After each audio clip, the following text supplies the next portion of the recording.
was born in the Dublin street where the boy runs to be, and the lovely English people walked all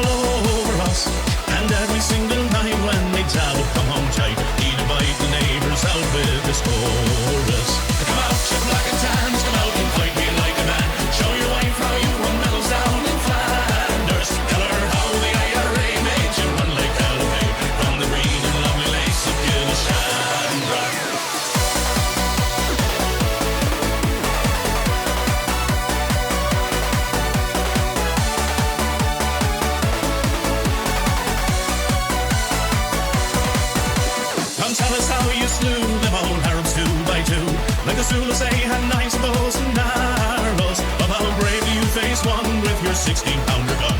And you frighten all the natives to the marrow.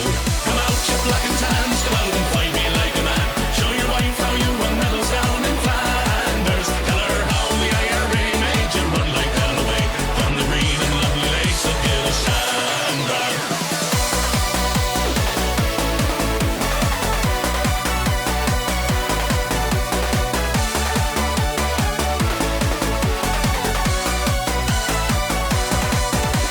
Let us hear you tell how you stand a brave Parnell and taught them well and truly persecuted. Where are the stares and jeers that you proudly let us hear when our heroes of 16 were executed? Come out, you black and tans, come out and fight me like a man. Show your wife how you won medals down in Flanders. Tell her how the IRA made you run like hell away from the green and lovely lakes of Gilshandra.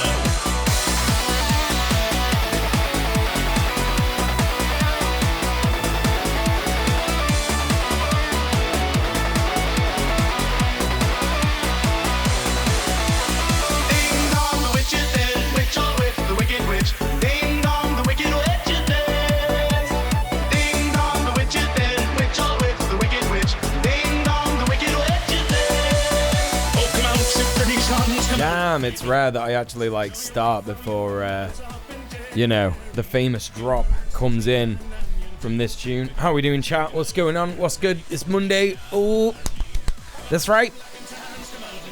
I've been on holiday and I'm back now. It was a lovely weekend away. How was everybody doing? I hope everyone had a wonderful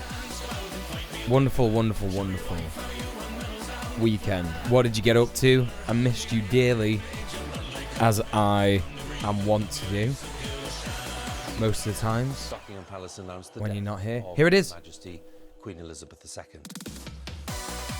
There it is. There it is. Anyway, welcome. It's good to see everybody in the chat. We got Cat Girl Steph. We got Beanie Gaby. We got Valerie, Lovely Italian. We got Nana161. We got the Orrery. We also got Goblin Hugger. How's it going, everybody? What are you up to?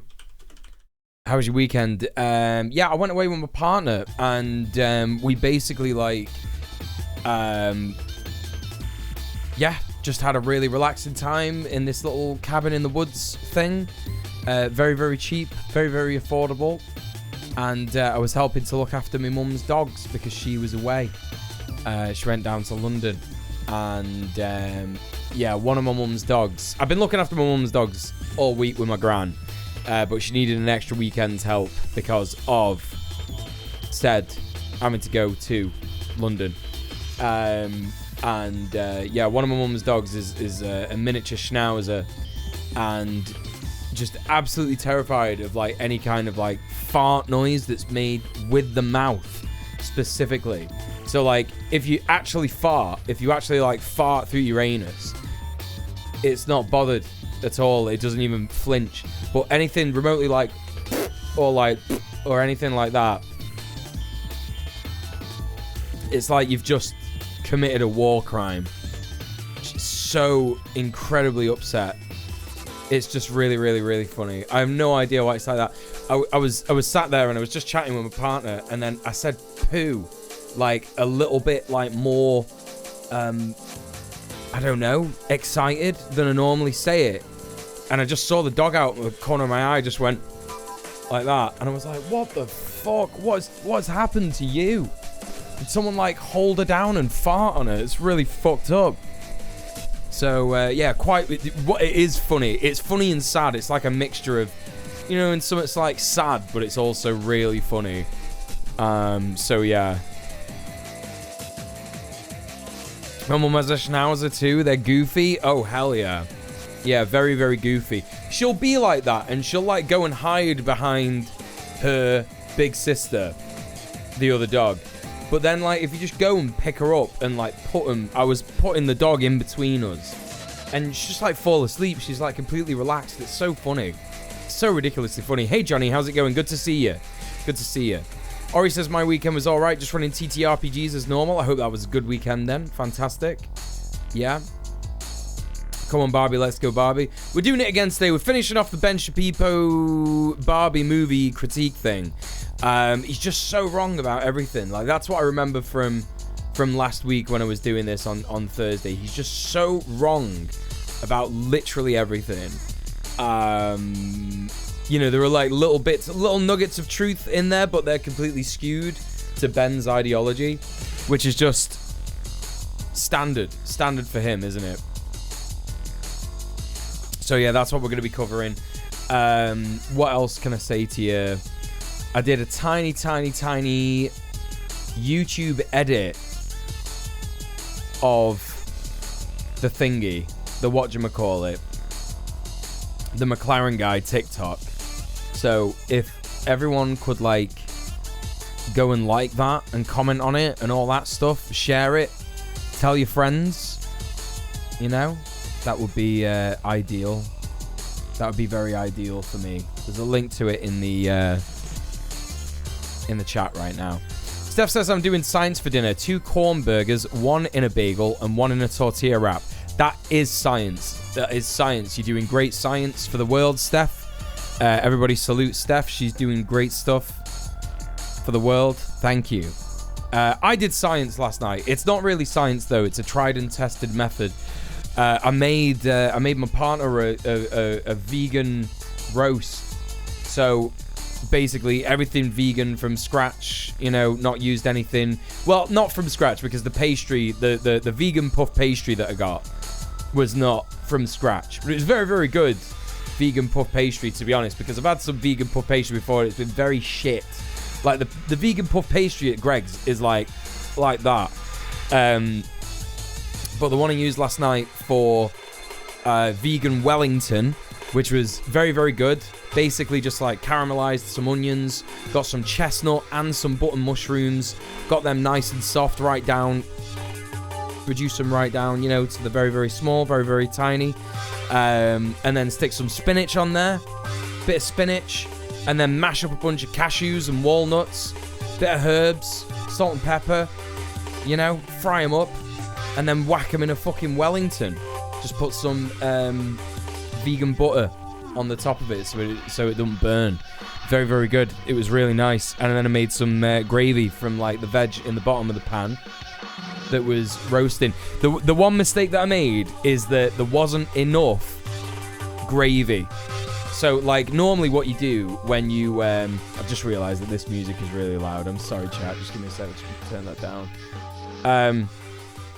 What you normally do when you're like roasting like meat, it's like it's literally the roast that I made for my gran that I was telling you all about last week, that I did for her on Wednesday, where I like roasted the bird on top of all the veg. All the veg was in the pan beneath, and then all the juices come out. So when you're roasting meat, you get like a lot more juice in it. But when you're roasting like a vegan Wellington, there's not that much juice coming out. You've already got most of the juice out when you've been like caramelizing the onions and reducing down the mushrooms, getting all the water out of them. Sorry, just twatted the fucking mic. Everyone's gonna love that. And now it's come loose from the cradle. Fucking brilliant. That's great, innit? Love that. Okay. Alright, almost saved. Almost. Okay, there we go. Alright, great. Okay, so yeah, not that juicy. So unfortunately, the amount of gravy was very, very small, tiny amount of gravy. So gotta work on that next time. Although, to be honest, the gravy was really flavoursome. So I could have just watered it down, and that wouldn't have been that bad. I could have put some water in it and then put a bit more corn flour in. Bob's your fanny. And that would have been alright. So I'll remember that for next time. So I did that, and my partner made this like amazing vegan curry, which was just like so nice. And I made this risotto, which is just, I make it all the time. It's really easy, nothing to shout about, nothing to write home about. So that was great. We've had a great weekend filled with food, and we were watching the stars last night, and it was really weird because obviously we're like out in the middle of nowhere, see loads of stars and stuff. So we're looking at the stars, and we saw these like 3 stars. I don't know what they are, no idea, but they were like red and green, And the first thing that came up when I Googled, like, well, I've just seen this red and green thing in the sky and I don't know what it is an airplane, right? And I'm like, no, because it says that they'd be blinking, and they weren't blinking red and green. They were just like solid red and green lights, and there was 3 of them. And I was thinking, well, is it a satellite or the International Space Station? Then I'm like, well, hang on a minute, no, because there's only one International Space Station. Satellites would be moving in it, like you would see them move, right? At least a little bit. I don't know. Maybe you wouldn't. But I just don't know why they would have like green and red lights on. I don't know. It just doesn't make sense to me. So I was Googling it and I couldn't find out what it was. The only thing that people have said it might be planets. But then I'm thinking, is 3 planets? Really? 3 planets? In one night? Is that possible? Can you see 3 planets in one night? What would I have even seen? Like, not Jupiter, because that's orange as fuck. You can tell what Jupiter is, innit? Apparently Jupiter was visible from where we were the other night. So I think we saw a bit of Jupiter the night before, because it was dead orange, like really orange. So I think that was that. But then last night, these 3 nights, they were just like red and green, and I had no idea what they were. Looking at them through like binoculars and everything, you know, so I could really see, like, not super focused, but could see that they were just like these lights. Crazy, just absolutely crazy. So no idea what they were. I'm not saying that they were a UFO. I don't know. I mean, technically they're a UFO because they're unidentified as far as I'm concerned. So that's that, isn't it? What else forgot to tell you? So we did that. We went on a little walk around this lake. That was nice. On planes, the different colored lights indicate which direction it's facing. Something like left wing red, right wing green. Yeah, that's right. Yeah. And apparently they blink. They're not just like a solid light. So, I don't know. Crypto Juice, hello. How are you doing? Mr. Dank, how are you doing? Good to see you. Welcome. Yeah, what else have I got to tell you? I don't know if I've got anything else to tell you. It was a nice place where we stayed. It was just like in the middle of a forest with like a lake and stuff. It was pretty scenic. But the fucked up thing is that, like, we've been to some places before. Like last year we went to a place in Wales, and that was really fucking nice because there was like no light pollution at all. Like absolutely anywhere. And it was beautiful. And you could actually see galaxies when you looked up at the night sky. I'll never forget it. I don't think I've ever seen the sky like that before. It was crazy and I loved it.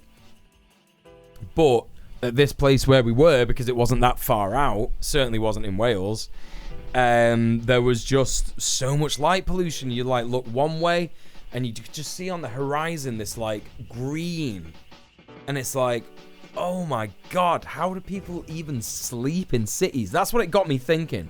It got me thinking about my fatigue and how tired it left me. And it got me thinking about like how I'm struggling at the moment to get like a good night's sleep.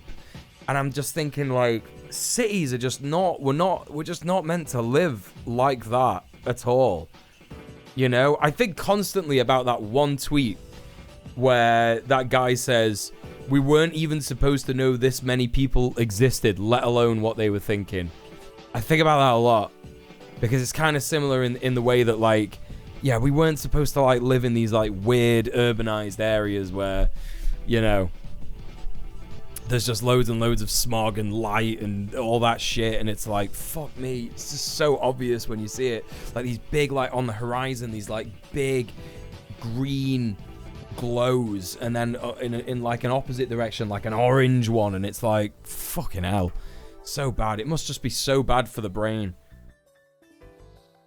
Hey Crystal, how's it going? Good to see you.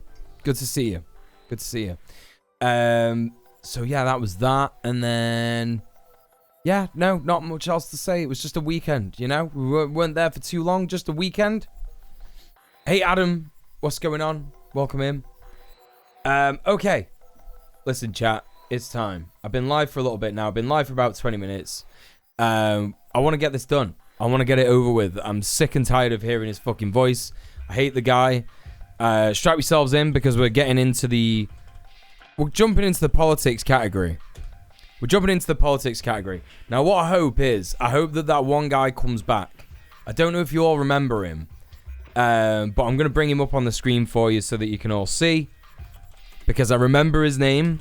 It's rare that I remember a guy's name, but this guy's name was so embarrassing. There he is. There he is. Oh, chat. Just absolutely incredible. Absolutely incredible. King of LOL. This guy came in and he was trying to like do some kind of own where he was telling me, you know, Ben Shapiro's guy, he's got a Harvard degree. Everything he says makes pretty much sense, except he's a religious freak. And he thought that he was like owning me in the marketplace of ideas. And I said, bro, you've got 87. Your username is King of LOL 87. So that means you were born in 1987, right? Or something significant happened to you in 1987 or something like that, which means that you're an old person. You're like old, older than me by a couple of years. Yeah, like 1987, like a 35-year-old man. And you're definitely a man because you've used King and you're in my chat defending Ben Shapiro. Yeah, so I know that you're a 35-year-old man and your name is King of LOL. Like, that's your username. You can change your username. It's not like you're stuck with it. You can change it whenever you want. You know what I mean? Well, not whenever you want, but you can change it every now and then. But this guy came into my chat, King of LOL 87. And I was just like, that is the most embarrassing thing I've ever heard in my entire life. I've never seen anything more embarrassing than that. In my like 6 or 7 or 8 years of Twitch streaming at various levels, you know? Extremely embarrassing. Extremely embarrassing. Famously, no one gets into Harvard for reasons beside personal merit. Right, exactly. There's that as well, isn't there? The fact that he's wrong about that. Muel is calling me old. You're not old. Anyone in my chat who is whatever age they are, not old, not young, just the perfect existence. That's what you all are. I agree. Painful Gaming, how's it going, Annie? Good to see it. He's probably proud of it. Probably proud of what? Of what, sorry. In the marketplace of ideas, the right needs massive subsidies. They really do, don't they? They need bailouts. They need bailouts. Oh, his name. Oh, yeah, well, he was proud of it until he came into my chat. When I just said he was the most embarrassing freak I've ever seen in my entire life. And he didn't type anything else, which is funny because most right-wing conservative people, when they come in and they try to own me, do you know what I mean? They generally will say something back to me like, oh, you're a slur or something like that. But he didn't. He just left, which is great. Hey, Zadaz, how's it going? Benny Boy is right. Shame he's a Jew. Yeah, he might have been saying that. I mean, he might not have been saying that. But we can only assume the worst, right? We can only assume that he's like probably being anti-Semitic. There's saying that someone's a religious freak. I'm not gonna immediately come down hard on that person. I will say that there's no need to be like mad at people because of their religion and shit like that, unless they use their religion to hurt other people, in which case, yeah, be mad at them. But again, someone calling a religious freak, I don't know. I wouldn't go so hard on that. But Steph is right. The fact that Ben is proudly Jewish, he talks about being Jewish quite a lot. We can only assume anyone who's following him who's a right-winger who's not Jewish, probably going to be anti-Semitic if they're saying something like that. So, yes, a good point of nuance. It's very funny. Imagine him going up and trying each one at a time. Yeah, 86 people having an idea for a username as well. Yeah, I don't know. That is a funny thing to imagine. But it's even funnier, I think, personally, to imagine a 35-year-old man going around with a username like King of LOL, going into left-wing chats, and then getting laughed at by someone who looks like me. I'm bald, I've got a beard. I'm pretty crusty. Do you know what I mean? I got bags under the eyes. You can tell I'm fucking tired. Yeah. And then getting so embarrassed about the things that I said that he just never came back. He just never came back. Welcome, Echo. How you doing? Good to see you. Welcome, Echo Baz. I was looking into Ben's history after last stream. It's bizarrely difficult to find anything about his mother. Every source just says she's a TV company executive, almost as though it's a secret somehow. Yeah, for sure. Maybe that's what he means by king of lol, king of getting lolled at. That's true. In fact, do you know what, chat? I forgot something else as well today. I can't really show you this, so I'll just go into the big. I'll just go to the big screen. So another thing happened today that was quite funny. I was just like, sort of, you know, I'm on Blue Sky and I'm just like, whatever, you know, I don't really care. I'm not really doing anything. Especially while I'm like on holiday. I was winding down today. You know, we were cleaning the place so that it was ready before we left. And I'm just like having a cup of coffee and I'm like looking at this fucking, you know, this thread on Blue Sky, and someone's talking about how funny it is that Threads is kind of dying, like, you know, the Mark Zuckerberg version of Twitter, which, like, he was like, oh, I'm gonna make Twitter and it's gonna completely own Twitter or X. I'm gonna make my own version of Twitter and it's gonna be really, really good. But then everyone immediately realized how cringe it was and they were like, yeah, I'm not using this. Pretty early on, most users thought that, right? Like, it's like 2 months ago or something, yeah? And then this person, like, randomly, and I didn't think too much about it. This person was just like, what are you talking about? Threads is about to pop off. Are you kidding? All the data shows that this is completely the opposite, by the way. This person was, like, so invested in Threads. He was like, no, Threads is the place to be. The data shows that it's going to be... There's no data that shows it's about to pop off. No idea what this person is talking about. Yeah, no idea what's going on. And so I just said... Are you getting paid to post this? I just said, are you getting paid to post this? And then this guy was like, oh, you're a fucking Elon simp. Blah, blah, blah. That's really crazy. I can't believe you would say that. Blah, blah, blah. And I didn't pay attention to what he said after that. And I just said, it's really embarrassing to shill for Threads if you're not getting paid to do that. I'm just letting you know, dude. And everybody was liking my tweets and nobody was liking his. And then, yeah, and I'm telling you this for a reason. I don't normally, like, just boast about that. Be like, I was ratioing this guy. I'm not like that kind of guy, you know what I mean?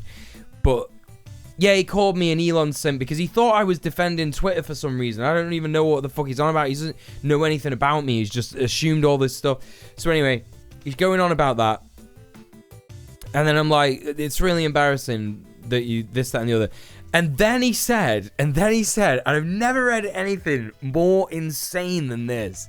He said, you didn't even know that I'm a NAFO guy, and I have a reason to be on both apps.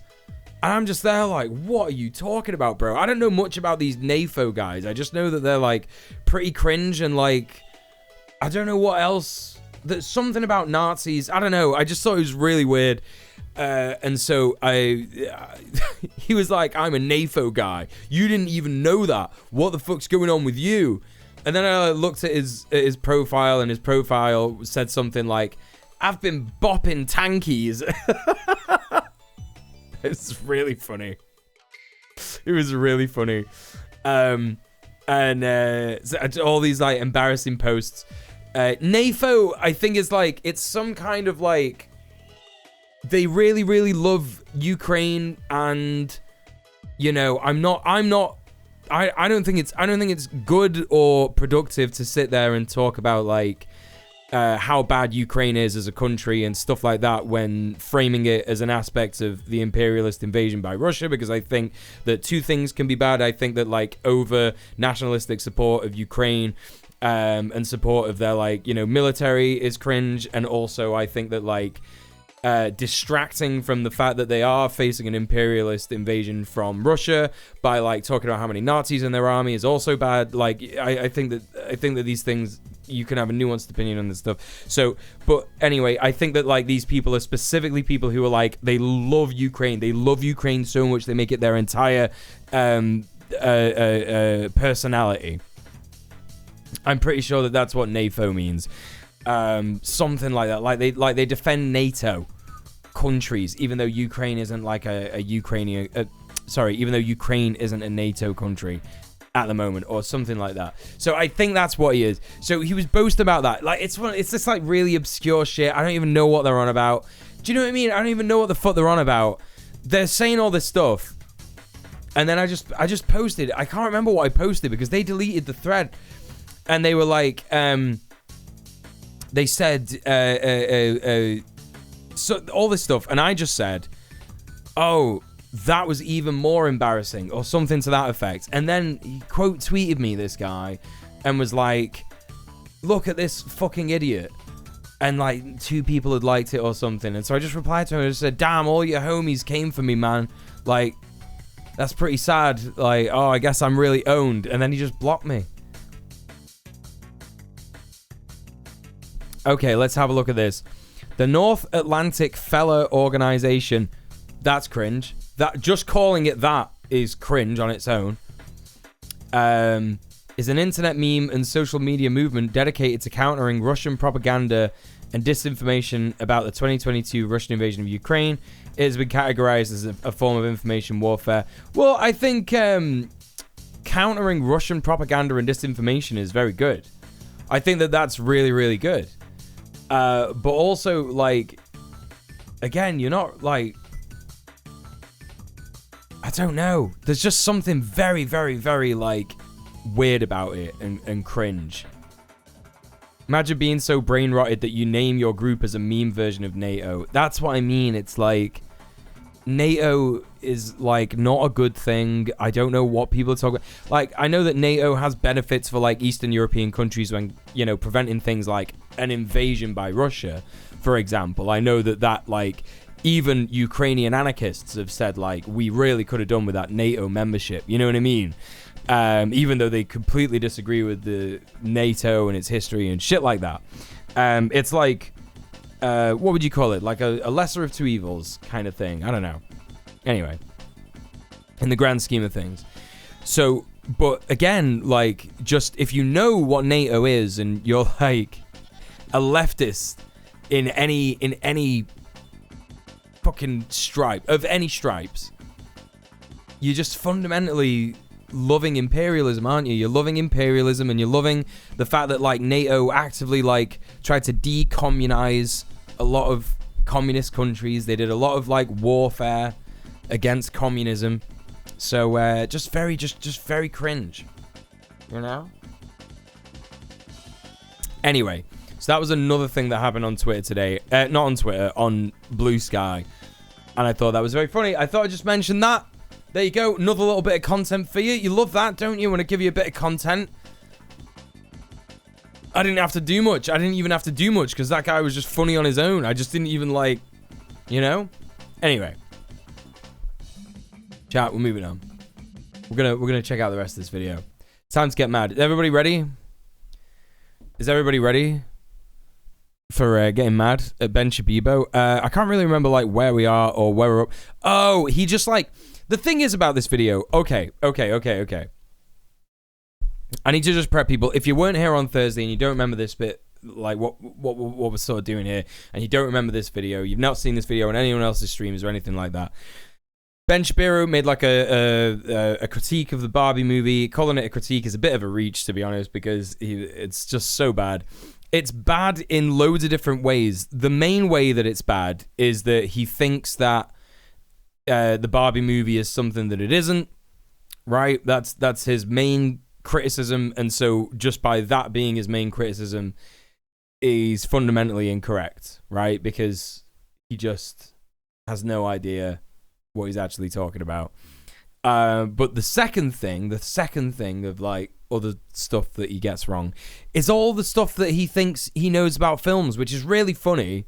It's really funny because he is a failed screenwriter, isn't he? Like, we mentioned this multiple times in the last stream. He's a failed screenwriter. And it's becoming more and more obvious as to why that is. Because he just doesn't understand how movies are made, or what plot points are, or character development, or anything like that.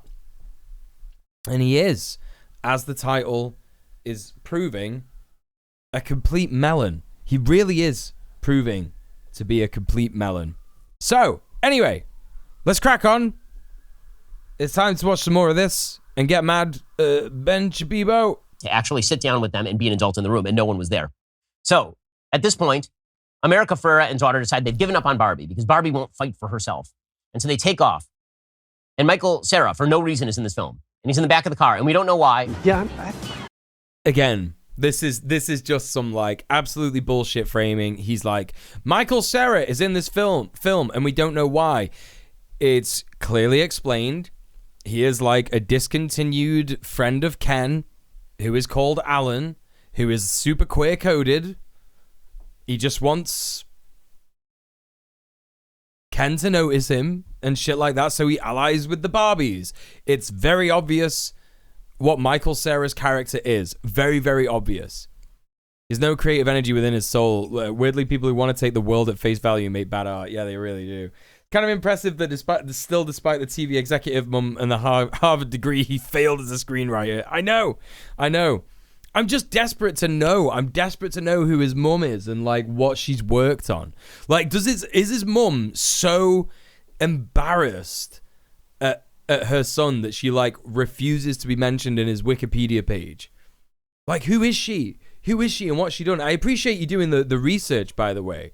I think it was you, Crystal, that said that, wasn't it? Let me just double check that. Yeah. It was you that said that. Like, why is it a secret? Like, what TV shows she produced? I just don't know. I just like, what's going on? confused about that. And he serves no purpose other than to have a random fight scene. And also so that they can make a Trump building the wall reference. Right? They're apparently the Kens are going to build a wall to keep people from getting in or getting out. Now, here's the weird part. No one has ever entered or exited Barbie Land before. Why are you building a wall? What is the necessity for a wall? Yeah, again, like, he's just definitely misunderstanding on purpose the fact that the fact that Ken, I'm doing it again, straight away, I'm doing it again. I did this loads on Thursday, just kept calling Ben Ken and Ken Ben. Ken, all the Kens, they realize that patriarchy is about being a bastard. Like, that's what it is. They realize it's about being a bastard, stopping people from doing stuff, building walls, fighting each other, all that kind of stuff. It's very obvious, Ben. It's very obvious, this stuff. When explained, it's just a dumb Trump reference. No. That everybody it's definitely explained. Can laugh and nod like the morons they are. And so the daughter and the mom, they decide, no, we have to go back and we have to save Barbie Land. They're going to save Barbie Land. And who do they go to? They go to... In the canon of the movie, there are like several escaped Allens in the real world. I think that's true. Yeah, I do think that's true. I think you might be right, Crystal. Yeah. Wise, weird lesbian Barbie. They go back to Kate McKinnon. Whoa. What are you talking about? What are you talking about? She's a lesbian. Where did that come from? And the mom, they decide, no, we have to go back and we have to save Barbie Land. They're going to save Barbie Land. And who do they go to? They go to wise, weird lesbian Barbie. Why do they call her? Why is he calling her a lesbian? Is it just because it's Kate McKinnon and she's queer? Is that what it is? I don't understand. Speaking of morons misunderstanding movies, I took your advice and watched Shaun vs. CinemaSins this weekend. They're so good. They are so good. Oh my God. Shaun is just like so spot on. Like, I remember watching every single one of those and just going, this is just so true. I used to watch CinemaSins and be like, wait, why is he saying that? And like, why is that going on? You know, it's just kind of one of those things that you put on in the background or whatever. So I never really was like big into CinemaSins, and then I watched the Shaun one and I was like, oh my God, he's so right. He's so right. I always knew there was something weird about this fucking YouTube channel. That's what it is. It's that the guy doesn't actually understand anything about films. He's just doing it for content. Whatever, you know. I've not even seen the movie, but even I can tell it's going to be deeper than what Ben is saying. Yeah. Listen, don't get me wrong. Like, there is, like, a level of which... It's funny because Ben Shapiro really thinks that, like, everyone left of him, like, loves this movie. But again, that we've watched, I think, 2 people. I think we've watched literally 2 on this stream. We've watched 2 YouTubers who are as left as we are here in the Donkus Jonkus Monkus stream, critique Barbie for, like, not being feminist or anti-capitalist enough, you know? So it's that, really. Shout out to Wise Weird Lesbian Barbie, gotta be my favorite gender. Yeah, me too. Videos talking on Cinema Sins always gives me life. There's another good set of videos about it from a content creator called Bob Vids. Oh, yeah. They go back to Kate McKinnon, and they ask her about this, and they bring Barbie with them, and they're going to try to figure out a strategy. How do they stop the Kens from winning the vote? Now, you might say to yourself, wait, aren't the women majority? Do they not have agency, the women? They have no agency, apparently. He doesn't pay attention to any of the movie at all. And he's desperate to, like, recuperate feminism in some desperate way that, like, he could somehow still remain an abusive, traditionalist, piece of shit, misogynist, you know, especially to his wife, right? Because we all know that Ben Shapiro, like, absolutely has done videos about, like, why women need to be subservient, etc., right? And he's desperately being like, these women, they have no agency. They have no agency. And it's like, okay, dude, you don't understand the film. You've not watched the film. Again, it's not that, like, it's not that the women are a majority. It's that they are literally just, like, not prepared for this kind of shit. That's all it is. So apparently the women have no agency and they are a majority. No, and yet they have to be wrong. deprogrammed. They're going to be deprogrammed by weird Barbie and her crazy cadre of feminist heroes. Yeah, but again, like, he's going to talk now. I know exactly what he's going to do now, yeah?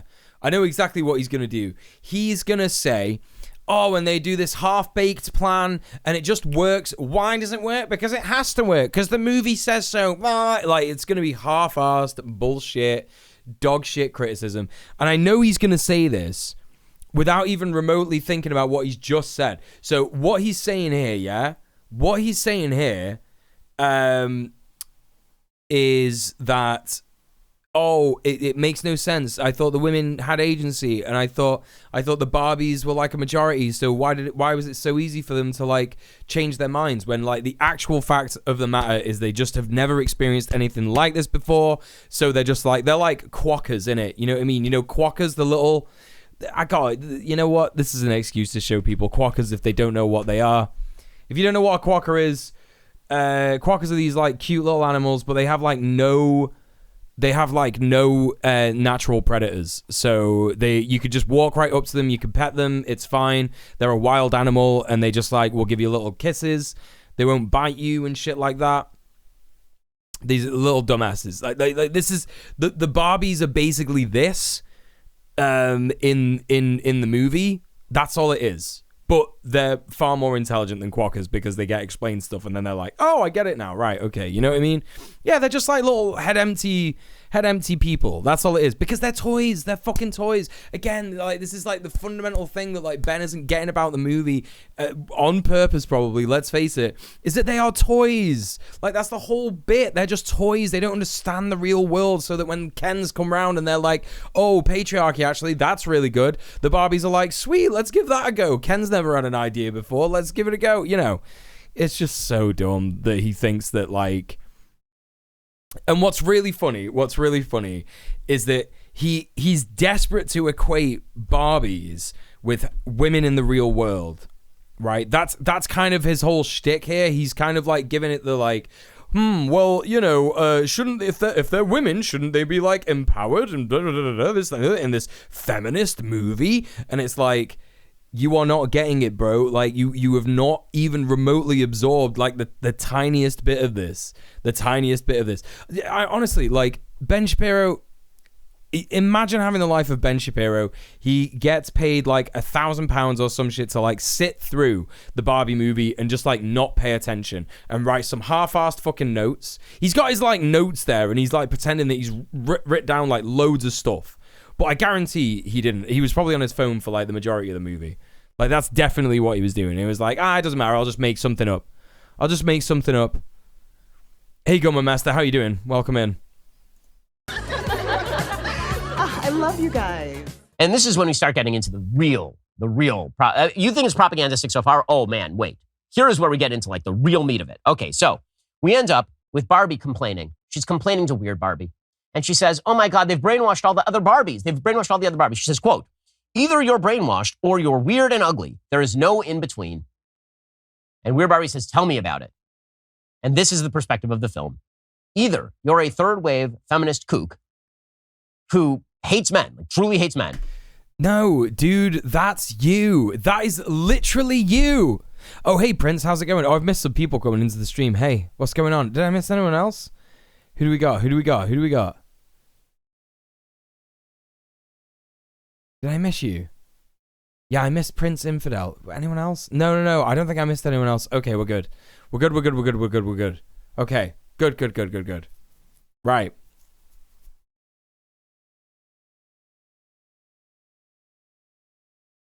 Anyway, all right, yeah, fine. So, he's just like doing this shit again, where he's like third wave cook feminists who they hate men. It's like, oh my God, man, you're the reason we hate men, dude. I'm being real about it. I love as well how he has to specify third wave feminists because, and this isn't just a new thing. I don't know if people like Ben Shapiro, Steven Crowder, and all these fucking twats, I don't know if they would have stuck with the mentioning third wave feminism thing if TERFs hadn't become a thing. Because TERFs like to sort of describe themselves as like second wave feminists or like, just, I don't know, traditional feminists kind of thing because they're not progressive whatsoever, right? So it's like, Ben has to specify here, like, oh, you're a third wave feminist who just hates men. Their entire personality is just like hating men. But of course, as we all know, that's not what it is. That's not what it's about. Ben, you're just being reductive as fuck. Yeah, it's an oxymoron, isn't it? Yeah, the second wave feminist or traditional feminist. Hey Morgan, how you doing? Welcome in. We're watching Lack of Self-Awareness Hour with Ben Rapipo. Yes, but here's the thing. I don't know if it's a lack of self-awareness. I just think he just doesn't care. He's got so much clout. He's got so much money. He just doesn't give a shit. I feel like at this point, like the job for Ben, it's all like done for him. Like, I don't know, like, again, I don't want to be one of those guys who's like, oh, it's so hard doing my job. It's so hard. Like, this job rocks. It really does. I love it. I'm poor as shit. I agree. Yeah, it is hard sometimes. And I know it's hard. It's harder for people who don't look like me, innit? You know what I mean? Right? So I'm not one to complain, but like, yeah, I know it is difficult. Yeah, it is difficult. But Ben really has it fucking made, because I know this clown just walks into the studio. He probably has someone fucking drive him there. Yeah, he sits down, he does this half-ass shit, someone edits it for him, puts it on the YouTube channel for him. I bet he doesn't even watch it. My man doesn't even watch his own shit anymore. He just has it all done for him. You know, he is living the life of like a movie star. Like, he's living the life of a TV star. He's kind of like Jimmy Fallon, innit? But YouTube. So it's just like, oh, bro, you absolute bellend. Like, I hate this guy. Or you're brainwashed. Hi, Barbie. Hi, Ken. There's no in between. There's no actual relationship between men and women. There can't be any sort of... That's not what the between means, dude. That's not what the between means. You are a plank. You're a melon. You're a grape. fulfilling relationship between men and women. There are no decent males in the entire film. All the men are garbage. The only man who even appears mildly is America Ferrer's husband, who's just kind of a joke. Whoa, what are you talking about, dude? Like, he's not... Whoa, you've missed the entire character of, like, all the Kens. What are you on about? There's no in between. There's no actual relationship between men and women. There can't be any sort of fulfilling relationship between men and women. There are no decent males in the entire film. Dude, like, I swear to God, like, again, here's the thing. Here's the thing. Ben is talking about decent males, right? Now, let me ask you, chat, what is a decent male? Yeah? What is Ben's idea of a decent male? Yeah? Hey, Pib, what's going on? Everybody go follow Pib. It's good to see you. No shock his screenwriter career didn't take off. Yeah. Hey, Middle-earth Marxist, how you doing? Especially, advertising and metrics are meaningless to him, especially since they're practically zero, but his billionaire daddies will keep him afloat for decades regardless of ratings. It's true. Rick Mail was a decent one. Wait, what? Rick Mail? What? Oh!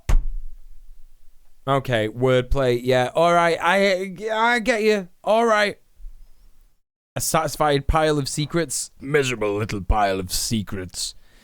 Look, what Ben is talking about here, and it's so funny because he's like, he's doing the thing. It just goes back to this bit in the video. What are we up to here? 24 minutes? There was this bit in the video, and this is like the most telling bit. It like zooms right in on him because he can't admit, he can't even talk about it. I don't even know where it was. I don't even think it was like that far from where we are now. It was this bit where basically they said, in the movie they say, oh, we just hide patriarchy better. Yeah? We don't do patriarchy like that anymore. We just hide it better. And Ben just moved on without even talking about that bit. He was just like rolling his eyes. Yeah? But Ben's doing that now. He's doing that now in like trying to pretend that men are just like decent in general. Men are just like great, decent men. So the decent men he's talking about here are men who aren't misogynist, they don't treat women as objects, etc., etc., etc., right? But here's the thing. Even like talking about this film in that way is just such a moment, yeah? Great men of history who totally didn't own slaves. Well, I don't even know if he's like talking about that like in this context here. He's like desperately trying to like make out that men in general are like not that bad. Like, oh, we're not that bad. Like, and here's the thing, he's right in a way, but not for the majority. Like, I'm sorry, just not for the majority. It's just not true. And so he's saying, it's quite funny actually what he's saying. He's saying, why aren't men portrayed in a decent light in these movies? Why are there no, like, well, me watching it, a male, yeah, a male man, if you will, right? Me watching it, even knowing the character of Ken was fundamentally flawed in his decision to like try and bring the patriarchy to Barbie Land and shit like that, there were like many relatable moments that I had where Ken, what Ben doesn't understand yet is that Ken is actually like a fantastic character in how they wrote him into, yes, it's got a great message for men, literally. Like I spoke about this in the last stream. It's like, you know, it sat there and basically it talks very openly about how like men just think that the best thing of all time is if women notice them, right? But that is, you know, it's obviously like given like the matriarchy spin in Barbie Land and stuff like that, but it's real for real life too, you know? It's actually like saying that you can be your own person. It doesn't matter what other people think of you. It doesn't matter if women don't notice you or like, you know, disrespect you and shit like that. Like it's literally like, fine, dude. Like it's okay to just be like you if you're a weirdo or whatever and just be the kind of person that you are. You aren't chained to anybody and you are more than just like what another person can give you. And it's really, really good. Like that whole bit is like, you know, it's coming up, by the way. It's actually like coming up in the movie. So he's going to get to that bit in the movie. So I reckon He's just not even going to talk about that. If he does talk about that, I imagine it's going to frustrate me. It's going to frustrate me quite a lot. All the men are garbage. The only man who even appears in the mildly Discord, Morgan. Yeah, that would be the best for that. husband, who's just kind of a joke. He's there for literally 10 seconds in the film, making jokes about how he can't speak Spanish. That's his whole role in the film. Every other man is. Whoa, hang on a minute. Why is that a joke? What is he talking about? I thought that right wingers were the masters of comedy, chat. What's going on there? Why does he think that America Ferrera's husband trying to learn Spanish is a joke? It's not even remotely framed as a joke at all. He's just like a guy trying to learn Spanish.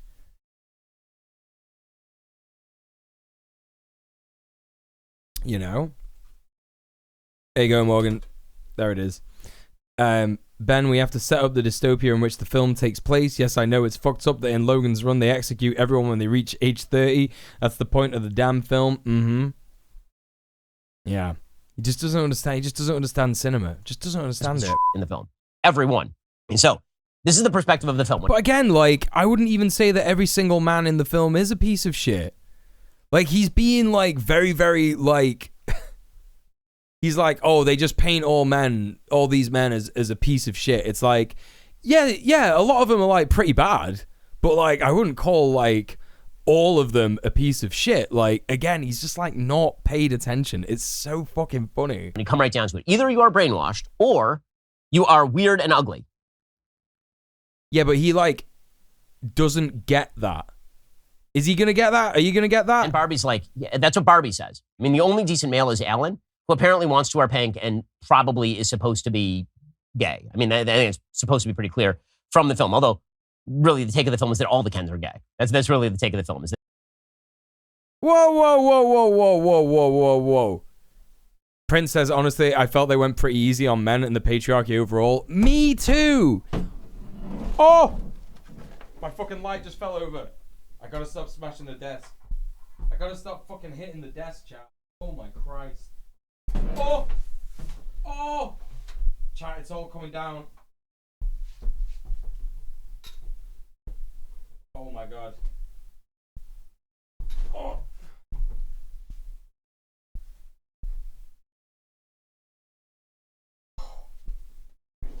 Christ alive. Okay, there we go. Everything's fine. I didn't get gay off Alan, but okay. I did, to be honest. I'm gonna be real. I think Alan was super queer coded. 100%. Yeah? And but to say that like all the Kens are like coded as gay is like so completely insane.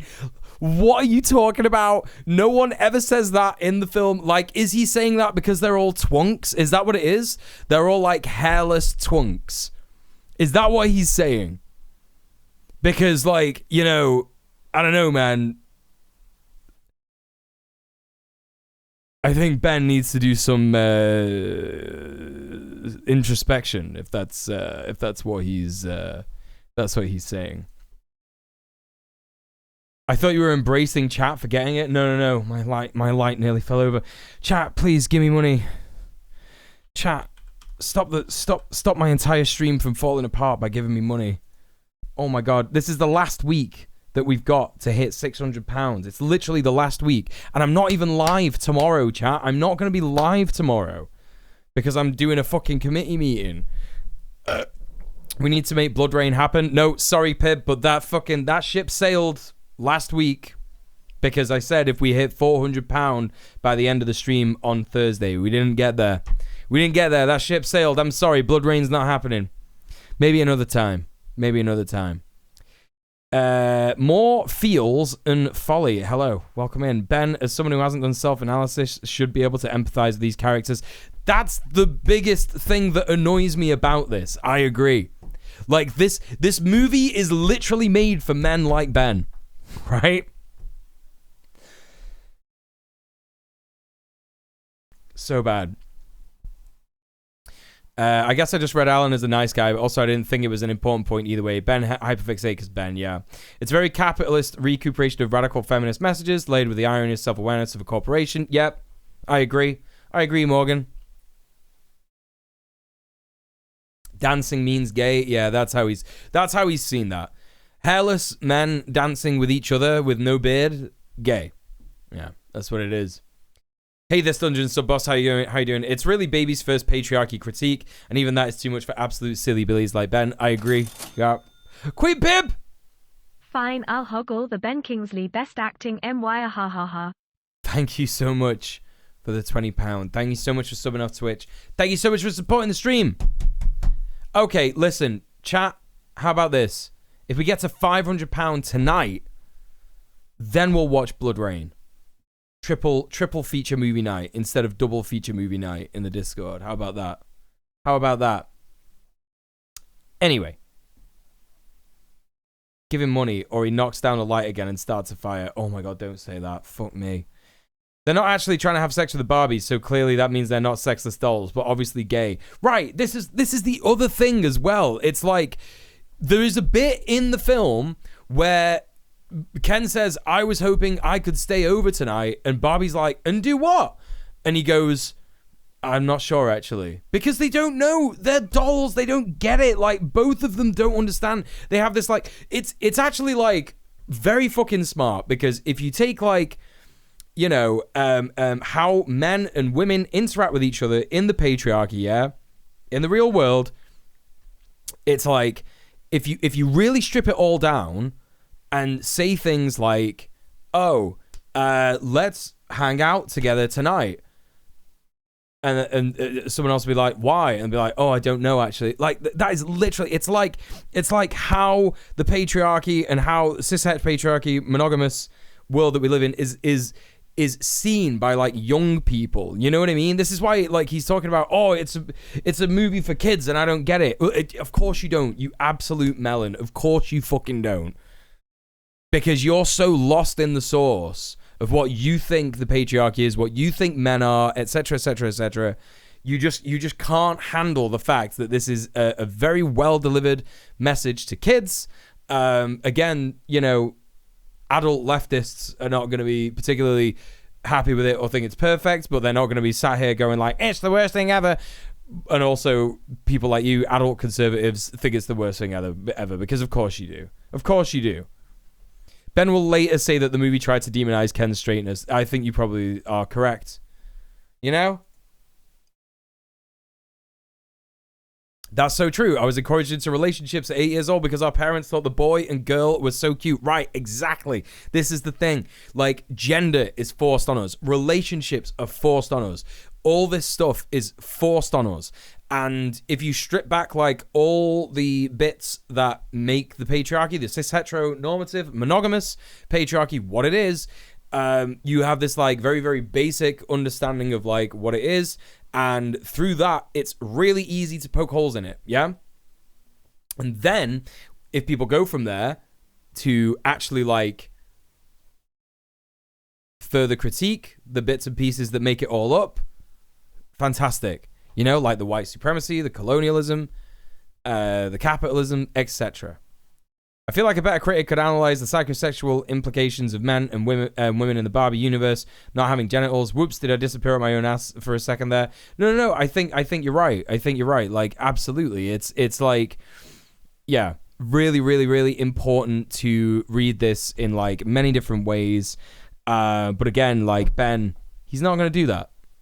He's not going to do that, is he? It's all homoerotic kind of stuff. Let's beach off. Anyone who wants to beach him off has to beach me off first. Wow, Ben drew attention to the beach me off joke twice for a long, long time. Mr. Dank! Ben said he was going to review the Barbie movie, but I think he's really just here for the zipline. You know what? I'm not sure about that, Mr. Dank, but I did see him go down the zip line again a few minutes ago. I don't know much about Ben. I haven't really seen him interacting with the movie that much, but he has. I did see him go down the zip line. Maybe, I don't know. I can't confirm that he would be here, like, specifically for the zip line, but, like, he has been using the zip line quite a lot. But thank you so much for the £5. Thank you for subbing off Twitch. Thank you for supporting the stream. Let's go. My parents teased me about any friend that was a girl was my girlfriend. I was like 5 when that happened. Cishet norms are not natural. They're forced on people. Oh, yeah, absolutely. Abso-fucking-lutely, yeah. I will beach both of you off at the same time. In any case, the filmmakers are so insecure with even their own script that they then have the narrator jet in to say, Margot Robbie might not be the best person to make this point, right? Because Barbie's saying, I don't feel beautiful anymore. And they're like, Margot Robbie. They literally jet in to say, Margot Robbie might not be the best person to make this point. Then maybe you shouldn't have written the point. Ben, I don't know how to break this to you, dude, yeah?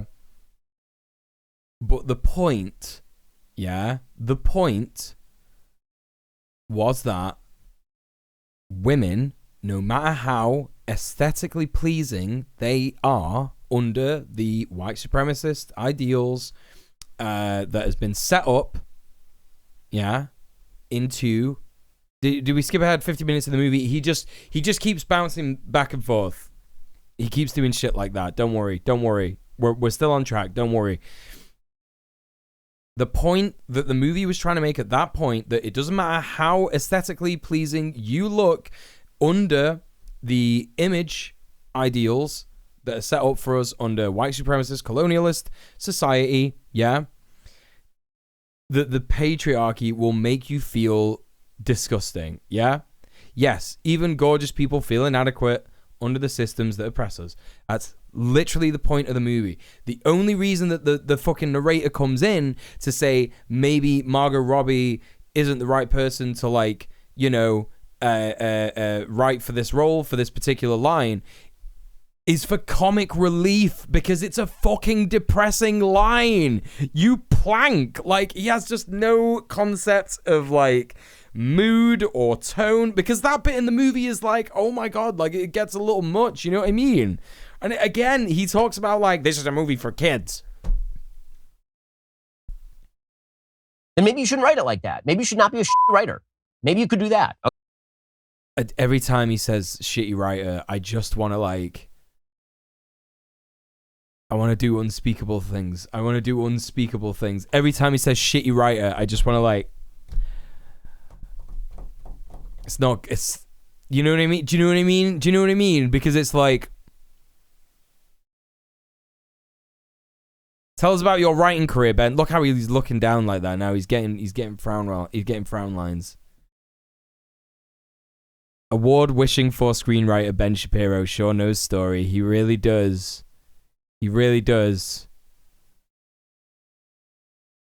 Okay, no. Okay, this is when we get the full bore thesis of the film. Takes a shitty writer to know a shitty writer. That's right. That's pretty good. And guess what, guys? The thesis of the film, made by women, made for women, made starring women, funded by a studio that is largely staffed by men. The take of the film is that it is impossible to be a woman in the modern age. Absolutely impossible. And so we get this long speech of America Ferrera talking about how it's so difficult to be a woman. They want us to be this way, but not that way. They want us to be thin, but they don't want us to say that we're thin. They want us to earn money, but they don't want us to earn money. They want us to do this, and they don't want us to do that. They want us to answer for men's bad behavior, but they don't want us to offend men. They want us to do this, and they don't want us... Oh my God, it's so difficult to be a woman. So the same tried... Ben, you're doing that. You're doing it. It's you, bro. It's you. This is literally like that Garfield sign. I wonder who that's for. It's literally like this.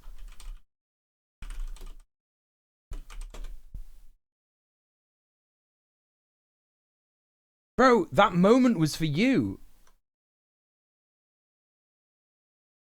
That moment was legitimately for you, man.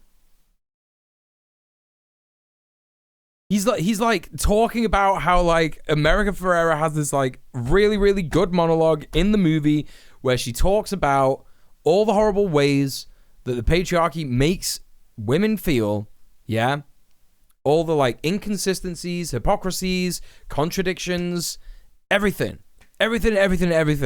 yeah? And Ben Shapiro is like, oh, it's ridiculous. It's not even real. It doesn't even exist. Bro, you are part of that. You are doing that right now by making that video. You know? Fucking hell. Can't believe this guy went to Harvard. I know university rankings are all bullshit, but to become a lawyer, have all that theory and analysis, and then just ignore it all. Yeah, I mean, like, here's the thing. You know, people can coast through Harvard in the same way that they can coast through any university. It's a university of privilege, isn't it? Oh, God.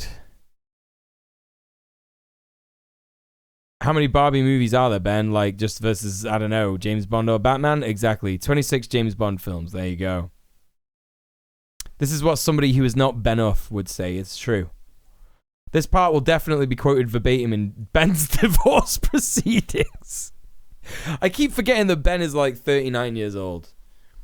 It's the face of privilege, isn't it? Like, he looks like he's about 21 because he just has the easiest life. He wakes up every day. You know, he doesn't have to like, you know, break rocks in the content mines like me every day. I log on every day and I'm like, will I get donations today? Will I have to go into my overdraft next month to pay my fucking bills? I don't know. Let's find out. You know? Give me money, chat. But my man just wakes up and just fucking goes to the studio and everything's fine. Like, you piece of shit, Ben. You piece of fucking shit. I fucking hate you, Ben. Truistic bullshit that they've been propagating in every new wave feminist film for the last 45 years in the United States. Whoa. Whoa. Ben loves, yeah? Ben loves to say things that directly contradicts each other all the time, doesn't he? He loves to do that. Case in point, let's have a little look at what he says here, okay? That they've been propagating in every new wave feminist film for the last 45 years. New wave feminist film for the last 45 years, right? So is it new wave as in like new, or is it new wave as in then, right? So because it can't be both, Ben. Do you know what I mean? And also, yeah, so what, like 15 movies, like literally 15 movies. He says like this number 45 years, like there's been like 20 movies every year. Do you know what I mean? I wonder if he gets treatment for his skin. No, he doesn't have to do anything. He doesn't have to do anything. This is the thing. He has no worries in his life. His life is set up for him. He doesn't have to worry about shit. You know what I mean? Not like the fucking rest of us. Fucking knobhead. Ben's the only conservative that doesn't look 20 years older thanks to the hate in their heart. Well, he'll get there eventually, won't he? You gotta remember, Steven Crowder, he looks like that because, you know, it's all those cigars in it that he won't stop smoking, which is very funny. The fact he knows every new wave feminist movie to come out in 45 years says there probably aren't that many. Yeah, and also, like, I want to know, like, what he's on about here. Like, what is he talking about? Is he talking about, like... Yeah, because the things that he's talking about are, like, made up. Like, maybe there's, like, 1 or 2 examples of this. Again, it's that, like, conservative straw man of the left, of feminists, of anyone remotely who is... not in agreement with his ideas, you know? In the United States is now essentially telescoped into this one speech from America Ferrero, including a few cutaway shots of Margot Robbie looking up adoringly at America Ferrero as she explains that it's super hard to be a woman. It's so damn difficult to be a woman. You know why? Because of the patriarchy, because of the men. That's the actual story of the film. And then they make a couple of other dumb references, right? The Zack Snyder cut. The men, they like the Zack Snyder cut. Wow. That's terrible. Okay, fine. He moves on. He moves on from anything that is like super accurate that you like can't argue against. His entire audience were like after the Snyder cut. Are you joking me, dude? Oh, you gotta be kidding me, man. Like he just went, woo! That bit really did piss him off. Really did piss him off. He probably loves Zack Snyder movies. This guy watches 300 every single day. He watches it every single day. Fucking funny as fuck, man. Oh my god. I'll be impressed if Ben can name double digits of feminist movies from the last 45 years. I really struggle. Right, exactly. Actual feminists struggle to name you know, new wave feminist films, like new wave feminist films over the last 45 years. Okay, bro. All right. He doesn't know how Sparta really was. Yeah. He doesn't want to talk about how the Spartans engaged in man-boy love. You know?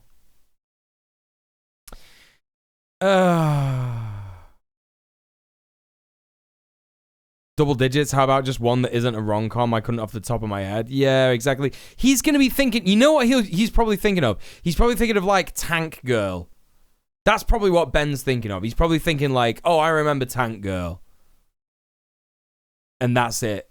And I wouldn't even call that like a new wave feminist movie because it was like an IP that was created by a man that was kind of feminist, but like not really. It missed like a lot of stuff. I don't even know, man. You know, I like Tank Girl. I think it's great, but I wouldn't sit there and say it's like the apogee, you know? Thanks for being Muel Nuff. Prince, and thank you for being Prince Nuff. Thanks for the 1312. Thank you so much for subbing off Twitch. Thank you for supporting the stream. Appreciate you. Appreciate you so much. Thank you, everybody who's donated. Really appreciate that. Look, chat, it's the weed number. Oh my god. Could you imagine if there was a number for weed and it was 420? Well, we kind of got that a little bit over. It's £1.24 over, but we're nearly there. So there you go. There it is. I've got nada for feminist film naming, but it doesn't take film watching to act right and listen before speaking. Yeah, true. True. Anyway, let's go on. Then they say, you know what we need to do? We need to disabuse all of these Barbies of the patriarchy. How are we going to do this? We need to allow them to live with the cognitive dissonance required to be a woman under the patriarchy. That's a line from Barbie. Now again, they keep doing this. They keep having Barbie drop these extremely literate and well-articulated lines, but she's supposed to be a plastic doll idiot. Authority should derive from the consent of the governed, not from the threat of force. It doesn't matter. What is their actual strategy? So they Again, here's the thing. It isn't that they don't know anything and it's impossible for them to know stuff. Ken literally goes into the real world, right? Learns a thing and brings it back, yeah? Barbie, too, is learning things. It's not that they are just, like, not quite understanding it. The reason why he's making this point and trying to make it that, like, whoa, wait, Barbie's supposed to be stupid and she doesn't understand anything. Why is she learning stuff? Is because that is, like, antithetical to his, like, previous bit where he says that, like, the women have no agency in this film. It's like, what are you talking about? He made up a, like, I don't know, like the character element of the characters in this film. He made up a character element and then he got mad that the film actually doesn't have that character element. And he's like, wait, they're not adhering to this thing that I just made up. What's that about? That's terrible writing. Bro, you are a fucking bellend. What a bellend. What a bellend. They have 48 hours to stop this vote, which shouldn't be happening in the first place because it makes no plot sense. Because the men are fascists. No, it does make sense. It just doesn't make sense to you because you don't understand movies. Like, this fucking annoys me on so many levels. It annoys me, yeah, on, like, being a feminist, like, being a man who is a feminist. It also annoys me on being a film bro. I'm literally a fucking movie bro, yeah? Literally a movie bro. And I fucking hate this guy. I hate this guy so much. He's a fucking idiot. He's an actual idiot. The whole sort of joke, whenever it appears in media, is that people judge Barbie to be a vapid and empty-headed doll. Right, exactly. And, like, the movie plays to that, like, a tiny bit. But then she, like, learns things. You know what I mean? She, like, gets some stuff. She, like, learns what a fascist is. And she goes, wait, that's not me. I don't do that. Like, blah, blah, blah, blah. But she gets, like, the definition of, like, a bit, like, well, quite wrong. And then, yeah, I don't know. It's just so stupid. Women are victims. But somehow they've been given 48 hours to stop the vote. So what are they going to do to stop this vote? How are they going to do it? Well, they're going to separate the men and the women. Barbie! They're going to turn all the Barbies against the Kens. I love how also what he's doing here, yeah? I love how look at this. Look at what he's doing here. Look at the I don't know how much input Ben has on his editing, by the way, because of course as I said, my man just turns up to the studio, films the thing, goes home, has a wank for the rest of the day. Yeah, I don't know if he sits with his editor in the booth and goes, yeah, no, don't have that, don't put that there, blah, blah, blah. But regardless, the editors, they're part of this whole thing. Look at what they've done here. Ben is talking about like, oh, they want to turn the Barbies and the Kens against each other, which is not what the case is. That is not what the plan is, by the way. The plan is just to distract the Kens so that they don't know, so that they forget when the voting day is, and then they go and vote for the patriarchy to not be a thing. They vote against it, right? That's literally what they do. And so as he's like lying, yeah, Barbie, he's like bringing up this like thing that isn't related. Do you know what I mean? He's bringing up this thing where like Barbie hits Ken on the head with a frying pan from like a bit in another Barbie cartoon or something like that. He's bringing that up, They're going to turn and then he's bringing all up this Barbies footage against the Kens. where like the Kens are fighting each other to sort of like make his audience think like, oh yeah, they have like a big war or something. You know, So like, subtle. The symbolism dude, is so subtle. what are you on Turn about? all the women against the men, and you will save society.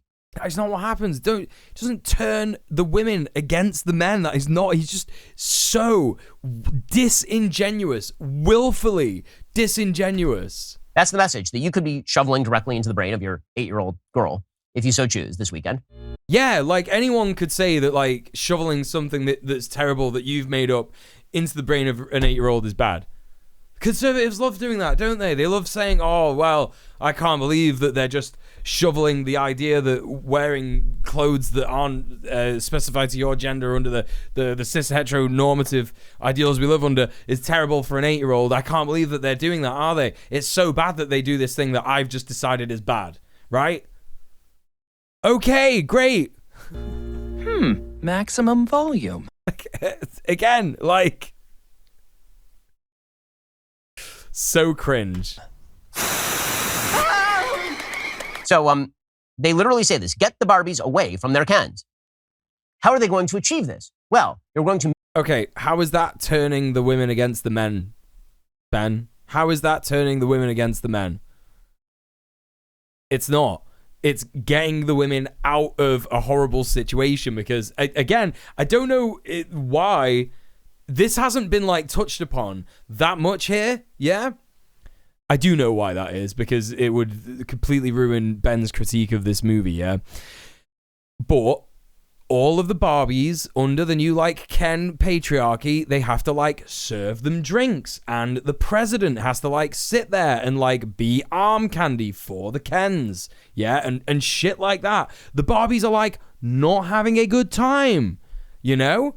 Yeah, that's what it is, this dungeon sub-boss. It's turning against the men and not self-defense, which is exactly what it is. Yeah? It's, like, saving the Barbies from this, like, shit time. Make the men complacent and then take their power. This is how women have achieved power. Now, let me just... This is how women have achieved power. Is he, like, quoting from the movie there? Or is he saying that, like, this is a real thing that happens in real life? Digress briefly here in how women actually achieved power in Western civilization. The answer is that they lobbied men and men gave it to them. Okay. I think he actually was. I think he actually was quoting the movie, right? But then he went ahead and said it. Like, yeah, women have got power. Yeah, women have got power because they lobbied men and they gave it to them. Bro, I swear to God, man. They lobbied men. Or what they did is they just had this... So they had no power, right? Which meant they had no money or anything like that. They had no power. But then they somehow miraculously got power. So then they lobbied men. And then men gave it to them. What are you talking about, bro? It's like that. They just love saying this. Ever since, like, TERF started talking about, like, the trans lobby. Everyone is just now saying that this is this huge liberal lobby where, like, people who have no power suddenly get power out of nowhere, which you need to have a lobby. Yeah? Right? And then They lobbied them, and then people just gave it to them. Like, what are you talking about, bro? Insane. Absolutely insane. 100% what incels claim women do. They claim they lobby men for power and men hand it over at the kindness of their hearts. Yeah, it's so dumb. It's so dumb. Excuse me, it's such a piece of shit. It's such a piece of shit. Yeah, exactly, Crystal. It's like, oh, white people are great. They were the ones who decided to stop slavery. You know? Yes, exactly, Steph. The suffragettes firebombed buildings. They killed police officers in order to get the vote. Not even like more rights. Well, it was more rights for sure, but it wasn't like, you know, actual equality. It was just like more rights, you know? Christ alive. Hey, Fo Machina, how you doing? Good to see you. Side note, Mrs. Shapiro doesn't watch his show. Yeah, I bet. I fucking bet she doesn't. Christ. That is the actual answer as to how women achieve power in Western civilization. The amendment to the Constitution that allowed women to vote was passed solely by men because women couldn't vote.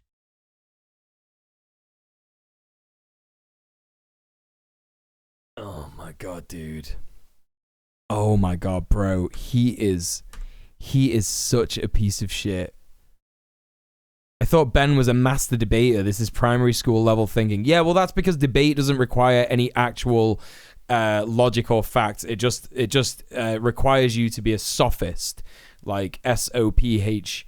If you know what sophistry is, cool. If you don't, it just means that basically you like talk and like do all these like logical fallacies until someone shuts up. That's basically what it is. Yeah. You know. That being said, open simplifying past struggles is part of their effort to stymie future struggles. That is exactly what it is. Yeah, that's exactly what it is. They don't want to talk about how things actually happened because that would give people ideas, wouldn't it? You know? It would give people ideas. To them. That is the actual answer as to how women achieve power in Western civilization. The amendment to the Constitution that allowed women to vote was passed solely by men because women couldn't vote. Bro, how does he like reconcile what he's saying? This is what I want to know. Like, we all know that mask off, Ben is a piece of shit. He's a misogynist. He doesn't care about women. Doesn't care about women's votes. Doesn't care about feminism or anything like that. Yeah, he doesn't care about anything like that. But like, how does he genuinely reconcile what he's saying here? It's like, it was written by men because women couldn't vote. Men were like, yeah, okay, you can vote. Like, why do you think they couldn't vote in the first place? They didn't just like magically decide, like, you know what, we should let women vote. Why didn't we think about that? That was such an oversight. Like, what are you on about? What are you talking about? It's so dumb. Hey, Adnan, what's going on? Everybody go follow Adnan as well. How you doing, dude? It's good to see you. Oh, I see you're playing Lies of P. That's the P Pinocchio game, innit? They don't reconcile with reality on the right. They reconcile with follow accounts. Yeah, I know. You're right. You're absolutely right. It's just, I just can't, like, I genuinely can't. I hear about some things that men do, and I'm like, even when I was like a silly little piece of shit who didn't really understand feminism and politics and stuff like that, like, would I have thought like that? That probably, I don't fucking know. I just can't, like, in any way conceive saying something that dumb nowadays. Genuinely. You know what I mean? I feel like he needs someone to hit him with a spray bottle full of water every time he says things. Just so many layers of incorrectness, I know. It's so bad. It turns out there are a lot of good-hearted men out there who like women and who want women to be able to live lives that they want. It turns out that many of us are husbands and fathers. Many of us have... Oh, bro. Shut up, dude. Like, again... This is the equation, yeah. This is he's equating men in power with like your average everyday man, right? Because this is what Barbie sets out to do. Barbie sets out to kind of, and it doesn't do it in a good way. I admit, like, you know, I'm not here to like defend Barbie. I don't think Barbie is like the perfect movie. I'm just here to talk about how wrong Ben is about it, yeah. So when it comes to like Barbie, what it tries to do is it tries to point out that there are like men in power who need patriarchy to like keep happening in order to like keep their fucking shit running, right? Like the Mattel guys. And then there are men on the ground who ultimately suffer because of it when they try and like keep this thing going. Obviously, women suffer the most, but men do to suffer as well. Like, he is saying like, oh, many of us are husbands and fathers, and that makes us good men. And it's like, look, there are definitely like good dudes out there, 100%. I know it. Yeah, I know it. I don't think anyone out here is like legitimately, even when they say it, like all men suck, all men are bastards, or even like hashtag kill all men and shit like that. I genuinely don't think there is like something in their heart that says to them that every single man in the world is like a lost cause. It's not going to happen, etc., etc. Yeah, I know that that's not the case. But generally speaking, those men, when they speak up for women, they get fucking beat downs. They get fucking taught. They get taught that that is not right and it's not cool to do that because, listen, man, you're making me feel uncomfortable about the bad things that I do to women, right? Like, that's why the bad men will sit down and be like, shut the fuck up, bro. You know? You're sounding like one of those women yourself. What are you, gay? Right? All that kind of shit. Like, this is how it works. Like, he's equating this, like, idea that, like, yes, there are definitely some men that are good out there. So, like, why would women not be allowed to vote? Yeah, it's called a power structure, bro. It's called patriarchy, and it works really well with this other thing called capitalism. Look up reproductive labor. Yeah? Fuck me. It's just so annoying. It's so annoying. Yeah, literally, just because a good man can exist doesn't mean the patriarchy is good. It's just so dumb. So dumb. Daughters. Many of us love the... That's another thing. Prince is right. He's talking about like many of us husbands and fathers, and it's like what he's saying is we have sex with them and claim ownership over them. That is like that is what like fathers and husbands are. So dumb. Oh god. Hey Thomuel, how you doing? Welcome in. People were married. I know. I think about that a lot, Faux that, Machina. Yeah. That actually describes a huge number of Western men. That we are not your enemies. And yet the entire premise of the movie is that what actually happened in the feminist movement is that women seized the power away from the men. See, like this, I think this is why Verily Bitchy made the video that they made about Barbie, like, not going far enough. And, like, I absolutely agree. Because, unfortunately, if you, like, neuter feminism into being, like, vaguely pro-capitalist, right? Do you know what I mean? Like, because that's kind of what the movie does. There are a lot of things that just aren't resolved in the movie with relation to, like, you know, what happens at Mattel and how they treat, I don't know, just like their female workers. Like, it's ridiculous because the big bad of Mattel is that they export labor to the imperial periphery where, like, you know, women of color in sweatshops are literally, like, dying.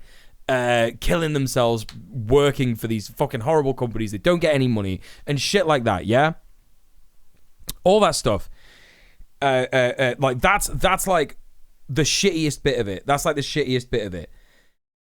And even though the Barbie movie doesn't quite, like, talk about that, even when America Ferrera, who is like a receptionist, she has like a way load more privilege than people do in those kinds of jobs. Even though she's like, you know, a receptionist, even she doesn't get like a promotion or anything else when she like designs flawed MILF Barbie or whatever it is. She like designs like a flawed MILF Barbie or something like that. And like the CEOs are like, great, that sounds great. And even though they like self-reference the fact that like, oh, there's loads of men on the board of Mattel here, they don't even give her a promotion. They don't even offer her a place on the board or anything like that. So that doesn't get resolved. So even though they don't address the actual horrific, you know, anti-feminist, you know, patriarchal doings of Mattel, they still steamroll that shit by not even giving America Ferrera's character any kind of like promotion. That was the thing that really fucked with me when I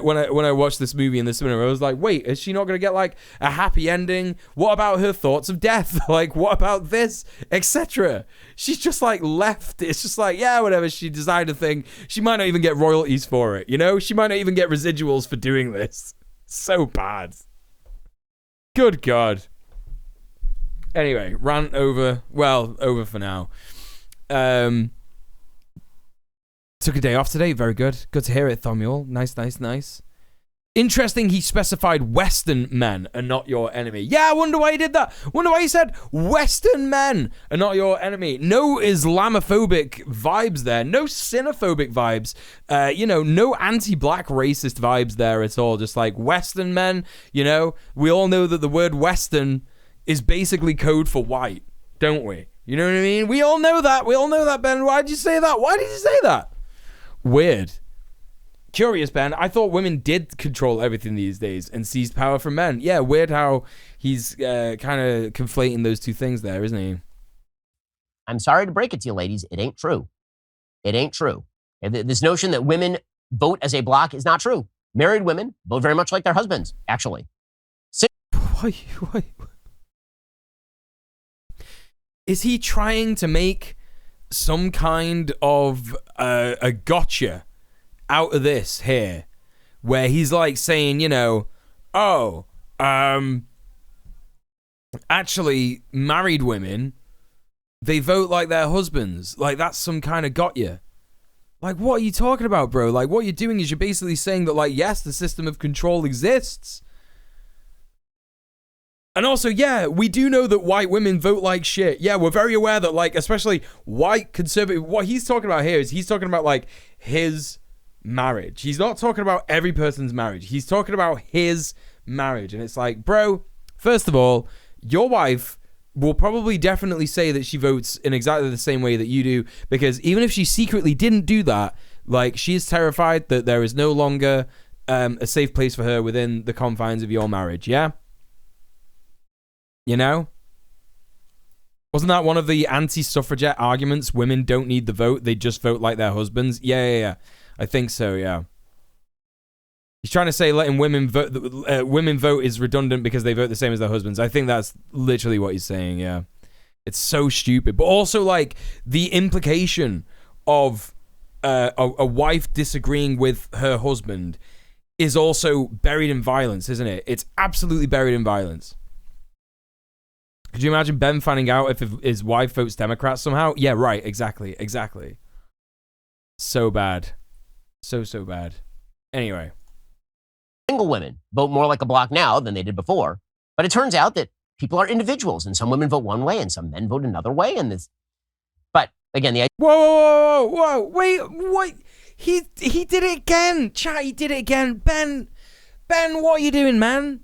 What are you doing, dude? Like, you just said a thing, and then you immediately contradicted it. Like, he's going on here about, like, married men, wives vote very much like their husbands, and then said that they didn't. This notion that women vote as a block is not true. Married women vote very much like their husbands, actually. Single women vote more like a block now than they did before. But it turns out that people are individuals, and some women vote one way and some men vote another way.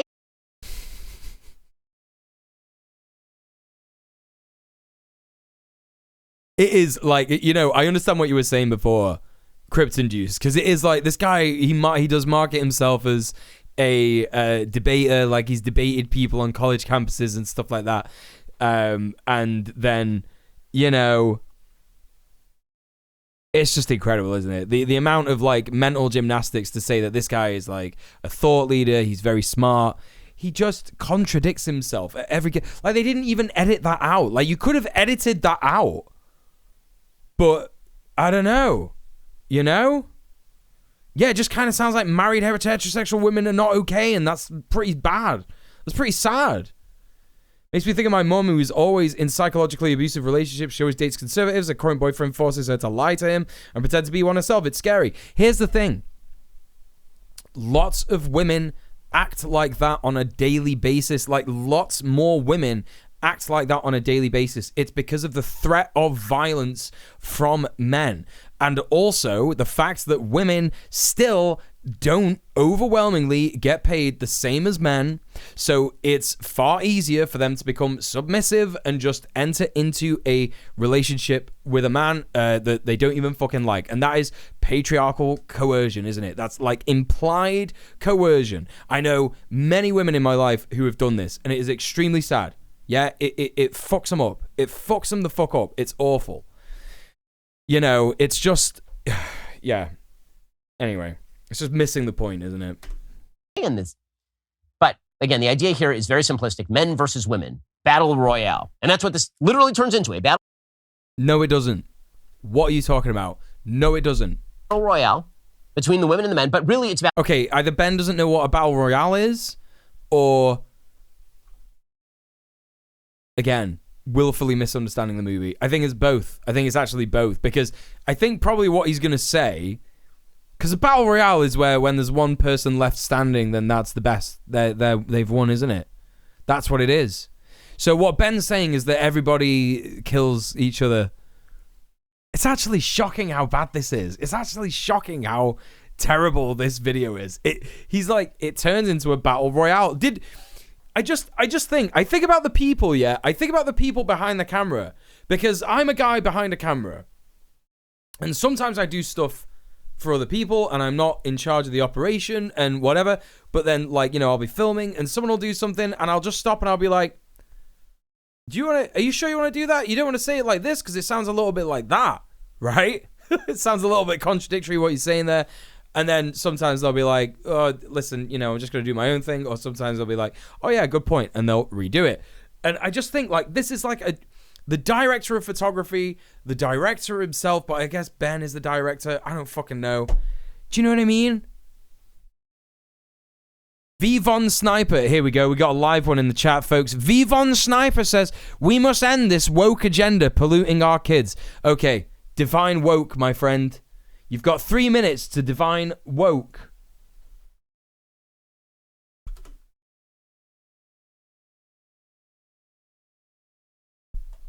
Can we get this, like, extended, I wonder? Yeah, here we go. From, like, is it this?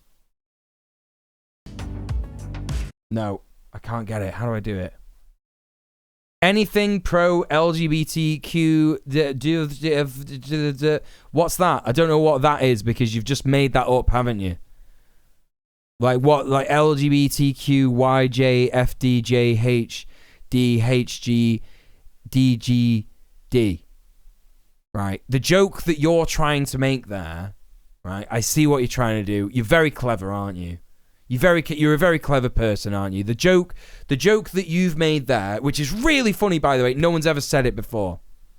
It's a unique joke. No one's ever made a joke about LGBTQIA plus being a bit of a mouthful and people are adding more letters to it. No one's ever done that, have they? Right. So woke is queer people. That's what you're saying. So queer, the queer agenda. So we must end this queer agenda polluting our kids. So what is the queer agenda then? If woke, yeah, if woke is queer, like people being queer, yeah, what's the queer agenda? Polluting kids. What is that? Why don't you tell us? You've got 3 minutes. Counting down. Getting the men to fight each other. They bring all the Barbies one by one. They distract them. They bring the Barbies in one by one, and they unbrainwash them. How do they unbrainwash them? Well, they tell them truths like, any power you have must be masked under a giggle. I have a question. I mean, I work with a lot of women. Do they feel like the power? Whoa! What do you mean? Ben Shapiro out here like, I work with a lot of women. Bro, I know you don't. I fucking know you don't, dude. Like, you are straight up talking shit. I've never heard anything like it. My man's like, I work with a lot of women. No, you don't, dude. No, you fucking don't. Like, having a family that is mostly women is not working with women. The Barbies, incredible. One by one. They distract absolutely them. They incredible. One by one, and they unbrainwash them. How do they unbrainwash them? Well, they tell them truths like, any power you have must be masked under a giggle. I have a question. I mean, I work with a lot of women. Do they feel like the power that they have has to be masked under a giggle? Was this film written in 1943?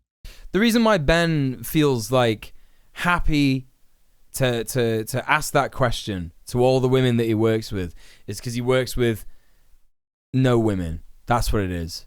I have women work for me. I don't even think that's true.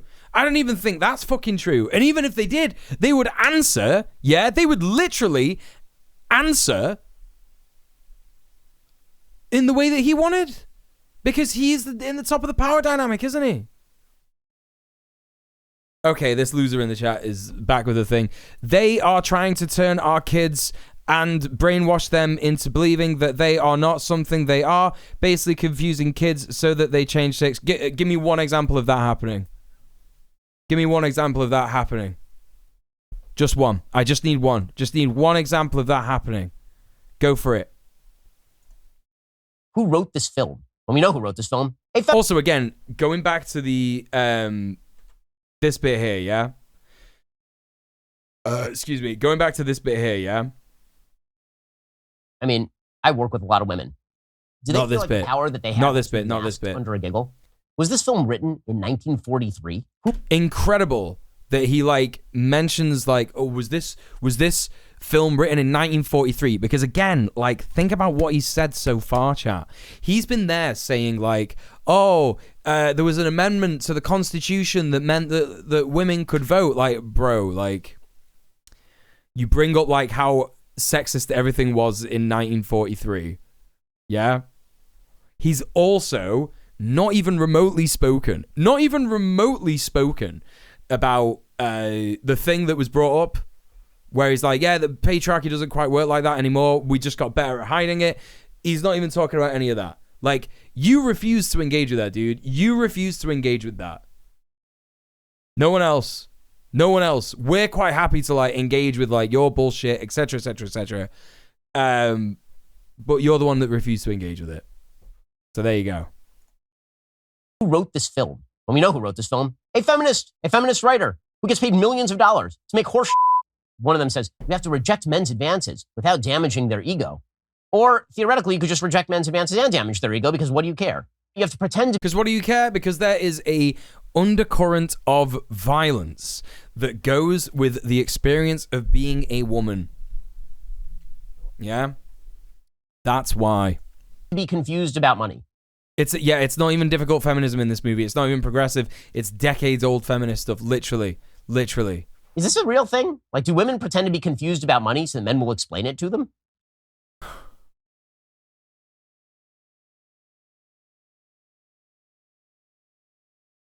Ben, like, you are a plank. You are a plank. He thinks that this is some kind of own. Honestly, he genuinely thinks that this is some kind of own. It's like, is this thing that happens to women pretend to be? That's the fucking point. That is the fucking point, Ben. That is the fucking point. They're saying pretend to not know about money so that they explain it to them. Like, that is what the fucking Barbies are doing in the film, you loser. Do men pretend to be confused about the patriarchy so that everyone will explain it to them? Right. About money. Is this a real thing? Like, do women pretend to be confused about money so the men will explain it? No, that's the joke. Again, unsurprising that you don't understand the joke. To them? That this is also it's such claptrap. And right, listen, V Von Sniper, you can't say I didn't give you a good chance. I gave you a fair chance. I gave you 3 minutes to come up with one example of, explaining who they are. Yeah, who are they? You didn't do that. And one example of the supposed them brainwashing kids into believing they're not something they are, basically confusing kids so they change sex. So yeah, see you later, you're banned. Somebody reported this person. That's very funny. I didn't even have to do anything. I genuinely didn't even have to do anything because someone reported this person and their account got fucking banned from Twitch. Yeah, Morpheals, if you reported, yeah, it worked. That's extremely funny. Yeah, it must have been like everyone in the stream reporting him. Rest in piss, bozo. You won't be missed. Oh, that is funny as shit. Yeah, great work, chat. Great work. You did everything. You did it all. Round of applause. Round of applause to everyone in chat. Yeah? Round of applause to everyone in chat. I love you all. You're all amazing. Good job. Good job, comrades. Okay. All right. Let's crack on with this vile devil's work. then my very favorite. Do you want some pants? Because that's really what this is about, is women really, really want to wear pants. That demonstrates the power of the patriarchy is that men really don't want women to wear pants, and women really, really want to wear pants. Love your leg warmers. Nice ass cut. And then it's, all the men being victimized, all the Kens being victimized by these various tactics, up to and including Ryan Gosling hitting on a trans woman, meaning a dude who has a voice deeper than Ryan Gosling's. Yeah, I mean, trying to, engage with this in any way is lending Ben credence in his, assumption that, a trans woman is a man. So I'm not going to do that. However, what I will say is that he is fundamentally incorrect about the voice tone, the voice pitch, right? Because Ryan Gosling's fucking voice is definitely deeper than that girl's. I do want to point out that Ben admitted in the first half of this, video, it was I think it was about a quarter of the way through, he was like, there's a trans person in this movie and no one even mentions anything about it. I can't believe it. Right? Because he can't imagine a world where a trans person just lives and has a fine life because no one is pointing out their existence to them every 2 seconds, right? Do you know what I mean? Yeah? So he pointed that out, that no one even mentions it. Ben has mentioned it twice. I don't know what kind of own he thought he was having. Yeah, I don't even know what kind of own he thought he was having, where he was oh, they don't even mention that there's a trans person in this film. Yeah, that's because not everyone is a fucking psycho like you, Ben. Insane.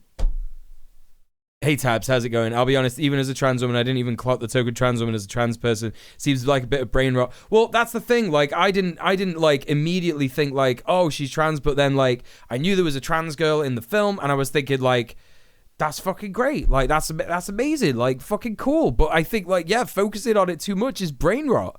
It really is. It's just what the fuck? He is not Ben a sad face. Oh my god, Tabs. Thank you so much for the £5. Thank you for subbing off Twitch. Thank you for supporting the stream. I really appreciate that. Thank you. He's not enough. He is not enough, is he? That's the sad reality. Perhaps Ben should be utilizing voice pitch as a masculinity index. Yeah, this is lots of this is another thing. It's transphobic brain rot. He doesn't understand that it's possible for men to have higher voices than some women, and women to have deeper voices than some men, and that's not even mentioning trans people. That's cisgender. That's a cisgender thing, I have a friend.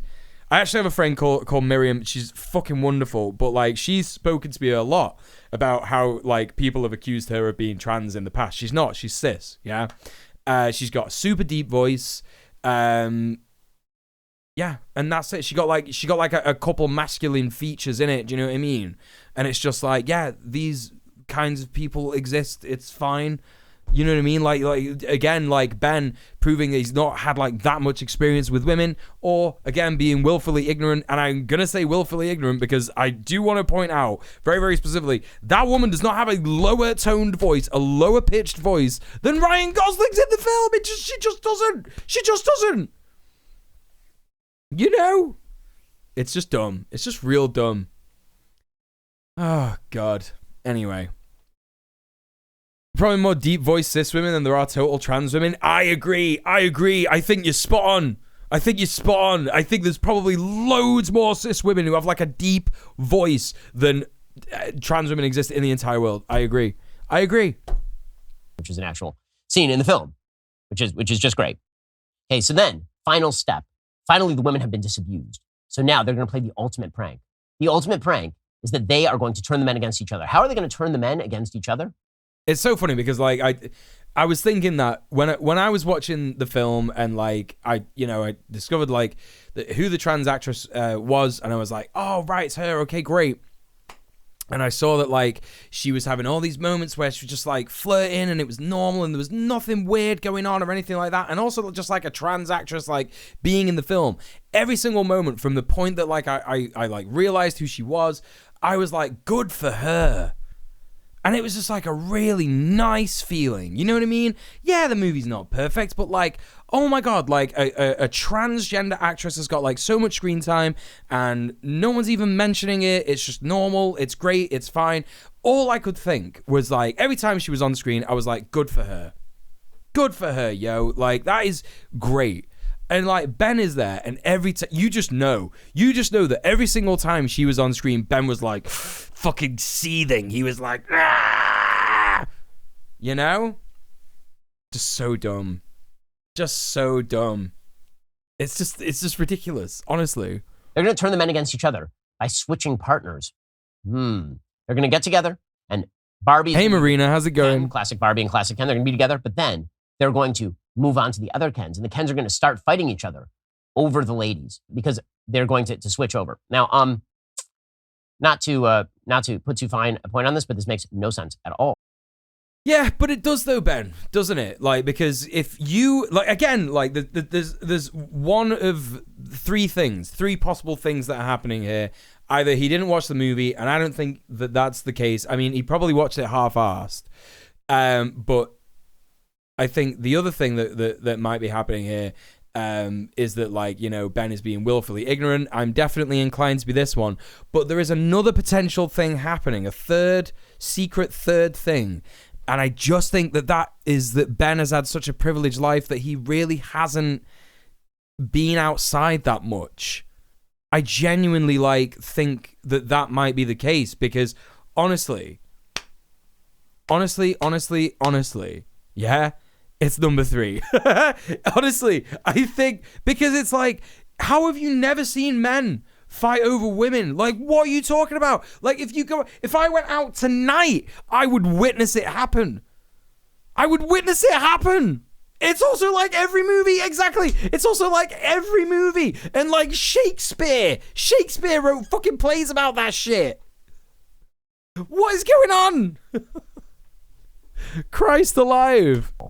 Because guess what would happen if a bunch of beautiful women decided to switch to other men simultaneously? You know what the men would do? They would throw a party. So, what are you talking about, dude? What are you talking? He's never spoken to another man in his entire life. Ever. I have to hear him say that again because that is the most insane thing I've ever heard. Is this going to be like a hate your wife joke? Is this going to be like I hate my wife? That's what it's going to be, isn't it? No sense at all. Because guess what would happen if a bunch of beautiful women decided to switch to other men simultaneously? You know what the men would do? They would throw a party. So they turn the men against each other. You're just going to move on from that, dude? Why? He doesn't even, what are you talking about? He doesn't even, what? He just moves straight on. Wait. Why are you not gonna talk about that bit, bro? Not to put too fine a point on this, but this makes no sense at all.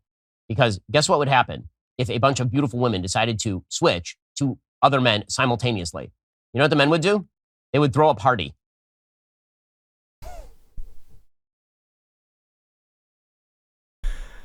No time spent on this point whatsoever. He just like says a thing. The thing that fucks with me, yeah? The thing that fucks with me is that who he is communicating. Because I remember I used to have awful cis man bullshit brain, right? I also thought I was straight as well for a time, which was that was a whole thing, yeah? But yeah, and I used to think I was monogamous too, but anyway. And so I, kind of remember maybe feeling like a bit attracted to like my partner's not my partner's partner. That's what happens now. I remember feeling a bit attracted to like my friends' partners, right? And obviously like not realizing that was like a natural thing. I used to like hate myself for it, but I also used to like secretly really like it and like turned it into like a deep dark fantasy and was like never really talk about it, but like, oh my God, I'm like coveting my friend's partner, yeah? So I know this is a thing that happens, but he is talking about like such a niche specific thing that, like, I don't even think most men engage in. And if they heard the way that he, like, framed this, where he said, like, if most men, like, switched beautiful women, they would throw a party. Like, they would probably go, whoa, not with my girl, bro. Do you know what I mean? Which is, like, the point of the movie. It's the point of the movie. I don't even know, like, what is happening? Like, he's supposed to have this, like, monogamous, conservative fucking lifestyle. Like, he's, you know. Anyway, completely fucked. If my partner's just decided to do that without telling me, I would be pissed personally, right? It depends what boundaries you've got in it. You know what I mean? It depends, like, what the boundaries are in your relationship. If you're a monogamous person, that's probably going to upset you. And then, you know, Ben is self-reporting here. Ben has got, like, a huge cock fetish. He's a swinger. He's a traditional conservative swinger. I'm not polyamorous. I'm a conservative swinger. That's what it is. Do you know what I mean? Oh, my God. One girlfriend plus one girlfriend equals no net movement in number of girlfriends, so you'd be fine. You don't care about who your girlfriend is as a person. Perfectly logical. I mean, again, like, he's either doing that or he's also, like, saying that, actually women don't have personalities, or he's saying that, like, women, everyone will be happy because people have, like, a niche fantasy about fucking their friends' girlfriends or whatever. He's, like, saying all these, like, different stuff. He's saying all these, like, different things. Your Shapiro impression is pretty good. When I'm trying, it's good. When I'm having, like, a half-assed day, not good. My mum's told me that the cult church her parents raised her in were all swingers. Yeah. There's a lot of that going on. You know, it's really natural. I have opinions on monogamy. I really do. I don't think anyone who is monogamous is, like, a bad person. I don't think that's what it is. I think that monogamy is perfectly valid, and I think it can work. Yeah. Right. You see what I'm doing here, because I've heard so many people say that polyamory doesn't work. So I'm turning it around. I do. I think that monogamy is perfectly valid, and I think it can work, yeah? But, again, I'm just so convinced that polyamory is so natural because that was there way before monogamy. Way before monogamy. And I just think that, like, everybody has, like, a little bit of it. A little bit of it inside, you know, their brain box. I just think that that's what it is. Anyway. So they turn the men against each other. And then we get a 20-minute... I agree. I think monogamy can be great. Enforced monogamy, terrible. Yes, absolutely. Absolutely. No, you know, date as many or as few people as you want. The thing that's important is boundaries, right? You know? Most monogamous couples are afraid of overbaking a beautiful piece of pottery. Right, yeah, true. Long segment of the Kens fighting each other using various implements ranging from, like, small bows and arrows with sticky cups at the end to tennis rackets. And that turns into a musical number.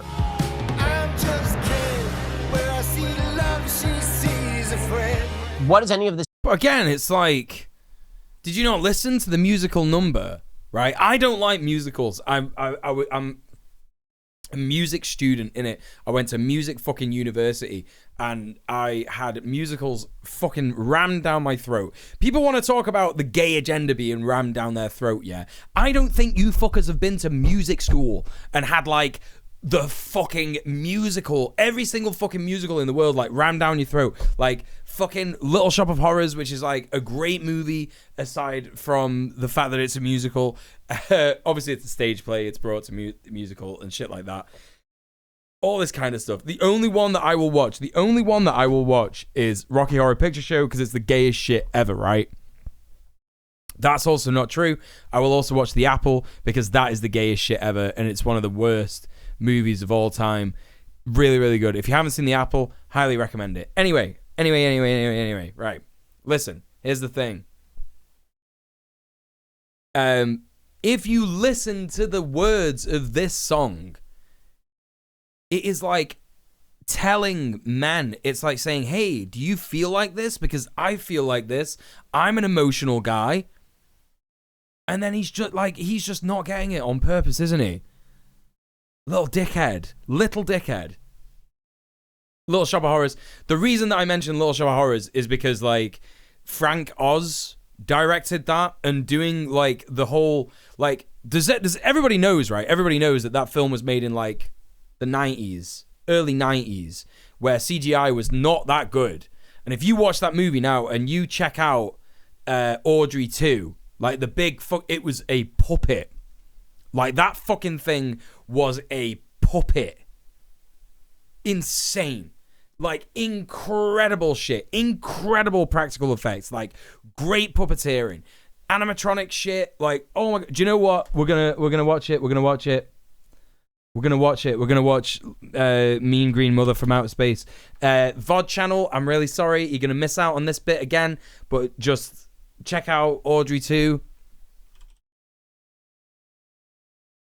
It's just I hate the fucking tune. I hate everything about it, but like this fucking shit is so incredible. Like none of this is CGI, chat.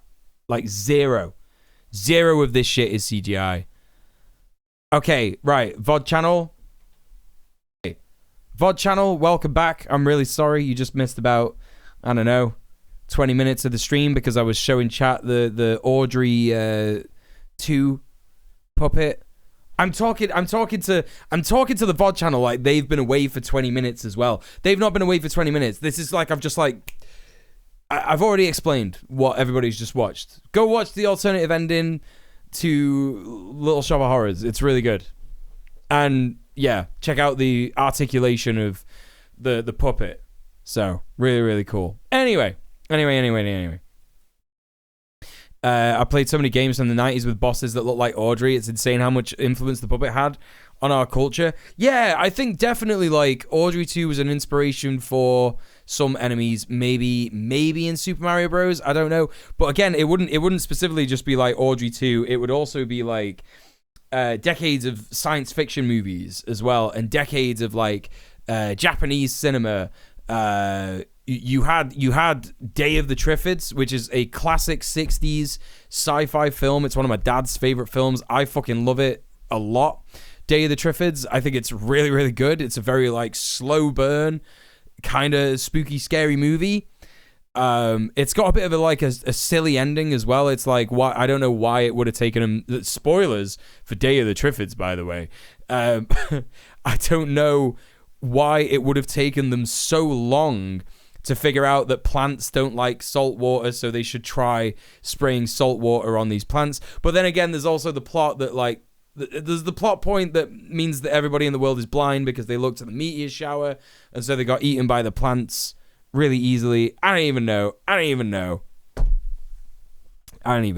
Anyway, there you go. So it would have been loads and loads of different like plant-based enemies. You know. Also, I would like to say a little bit about me that you don't know, chat. Yeah? I absolutely despised man-eating plant creatures, like man-eating plants, as a concept when I was young. And I don't know how much of it came from like playing Mario or anything like that, or playing video games, but what I do know is that the movie Jumanji, yeah, that has that man-eating plant in it, and it like gets the kid by the leg and it's going to eat him, that traumatized me for fucking years. For actual years. Oh my god, you couldn't get me to fucking go anywhere near a cupboard, sleep in a room with a cupboard. It had to be open. Honestly, it was terrible. And I was really embarrassed about it, and I don't know why.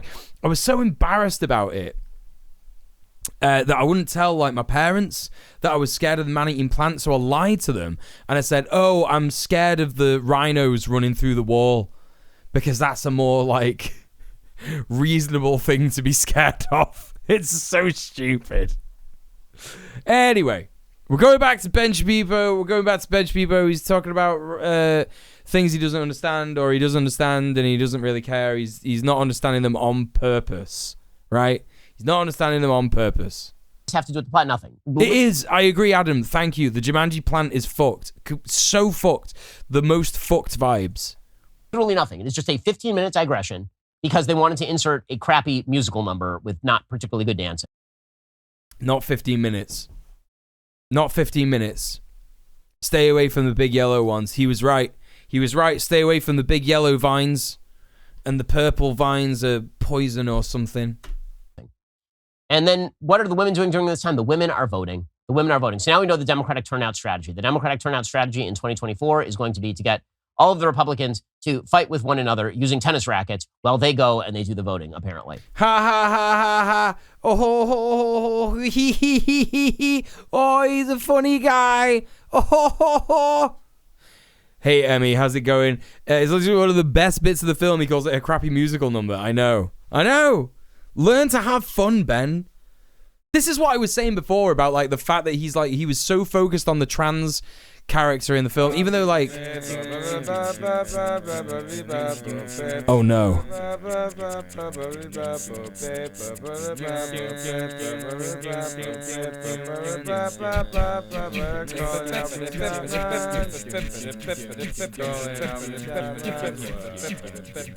It's a Rob Rousseau style stream, a Rob Rousseau coded stream raid.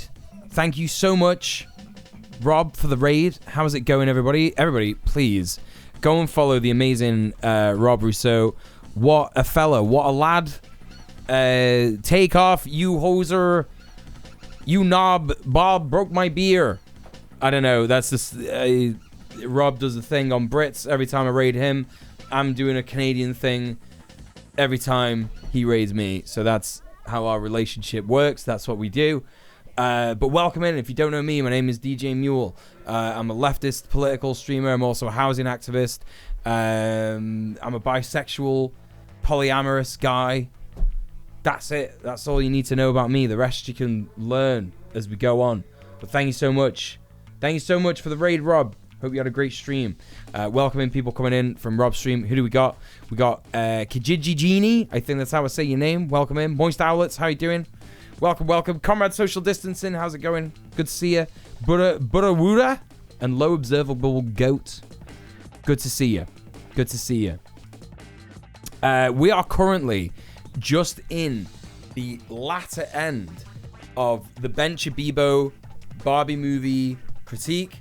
Now, I've seen the Barbie movie, and while I might not be heterosexual, I am indeed a man, and I am cisgender. So I might not be like, exactly the same social class as Ben, but I'm quite close. Do you know what I mean? I'm quite close to him. So, I've watched the Barbie movie, and I understand it a lot better than Ben, it seems. But as we all know, Ben Shapiro, he loves to willfully misunderstand things, doesn't he? That's kind of his whole shtick. But we're close to the end of it. We've got through 31 minutes of it. So there's like another 10 minutes or so of this. So we're just going through and we're just talking about how wrong Ben is about everything in the film. Hope you enjoy that kind of content. Welcome in. Thanks for the raid. Really appreciate it, Rob. Again, hope you had a great stream. Go follow Rob.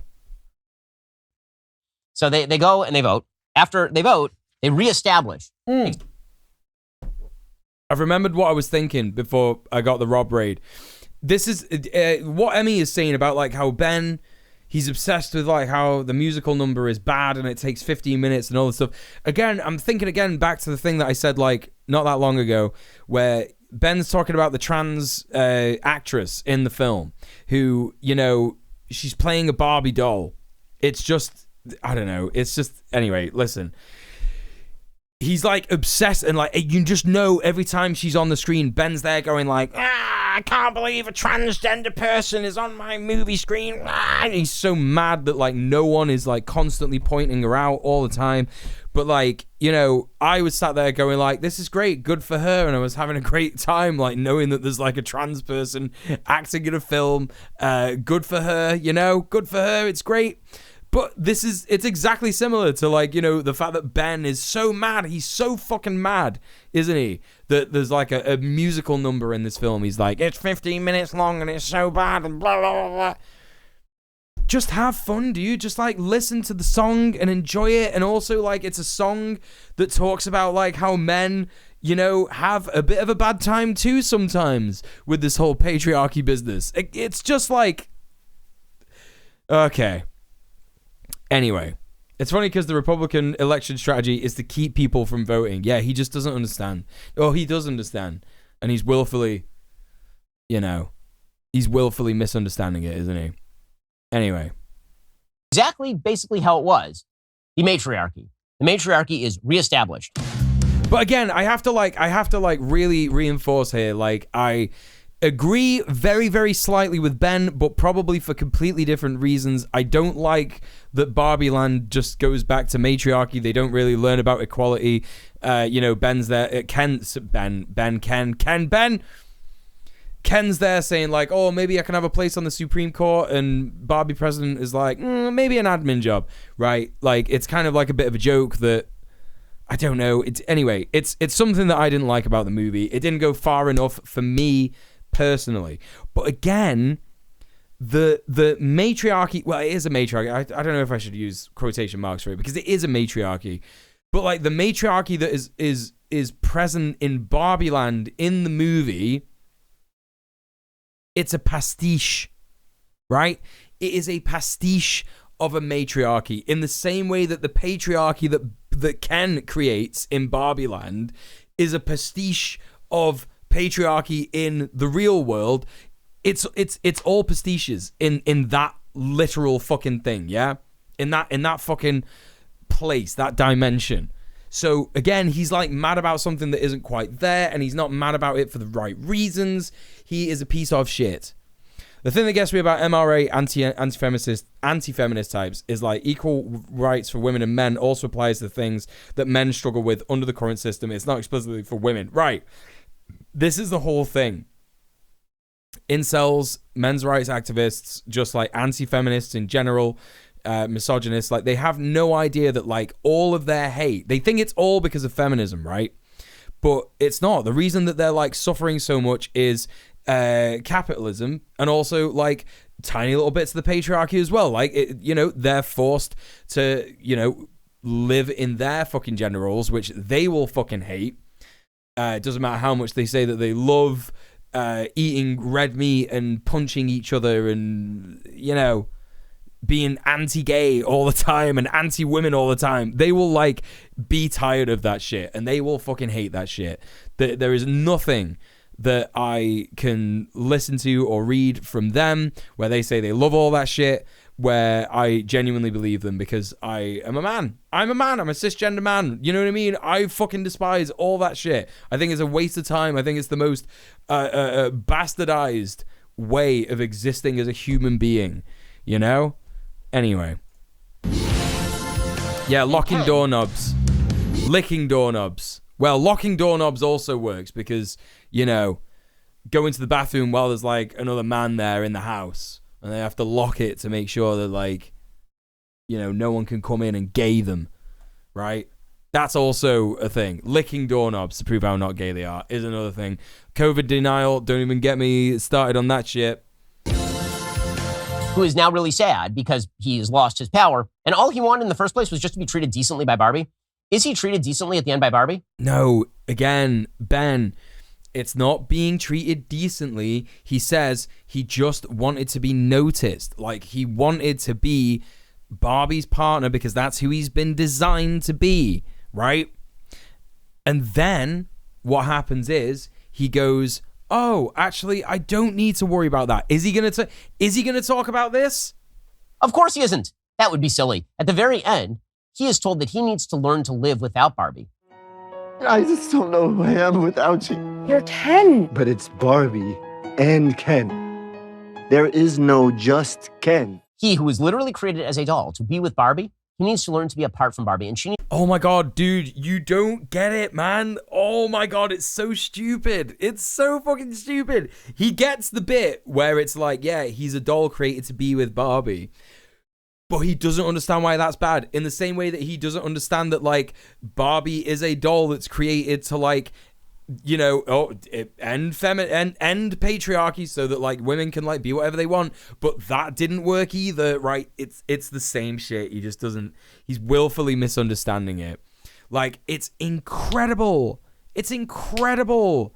The point of the ending, men can self-define by what they care about and what they are passionate about. Exactly. It's nothing to do with like, oh, he's designed to be with Barbie by this like higher power and therefore he has to be with her. Like, dude.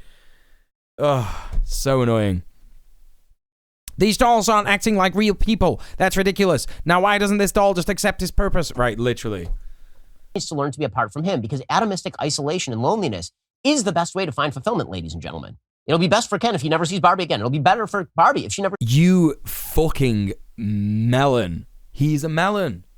He's an actual melon. Like, where his brain should be, there is just a melon. There is a grape. There is a plum. There is a peanut. Yeah? Like, he's actually not even remotely... He's just reinforcing it, isn't he? He's doing this on purpose. He's doing this to reinforce his misogynist, patriarchal audience's ideas about what women owe them, yeah? What women, like, supposedly owe them. And it's like, oh, if you don't have a girlfriend, you're lonely and you're completely atomized and isolated and shit like that. It's like, no, dude. The desperation for having women as an object, as a fucking... piece of property, that is what causes the loneliness and the isolation. Not to mention capitalism, but of course Ben won't even fucking touch that with a barge pole, you know? Is the best way to find fulfillment, ladies and gentlemen. It'll be best for Ken if he never sees Barbie again. It'll be better for Barbie if she never sees... Like, again, like, I'm glad that he really did, like, talk about this bit, because, you know, at this point, if anyone is here and is genuinely trying to, like, listen to, like, a leftist cis guy talk about how feminism benefits all men, yeah? If we support it, it literally does. It doesn't just benefit women, it benefits men, it benefits every fucking gender, yeah?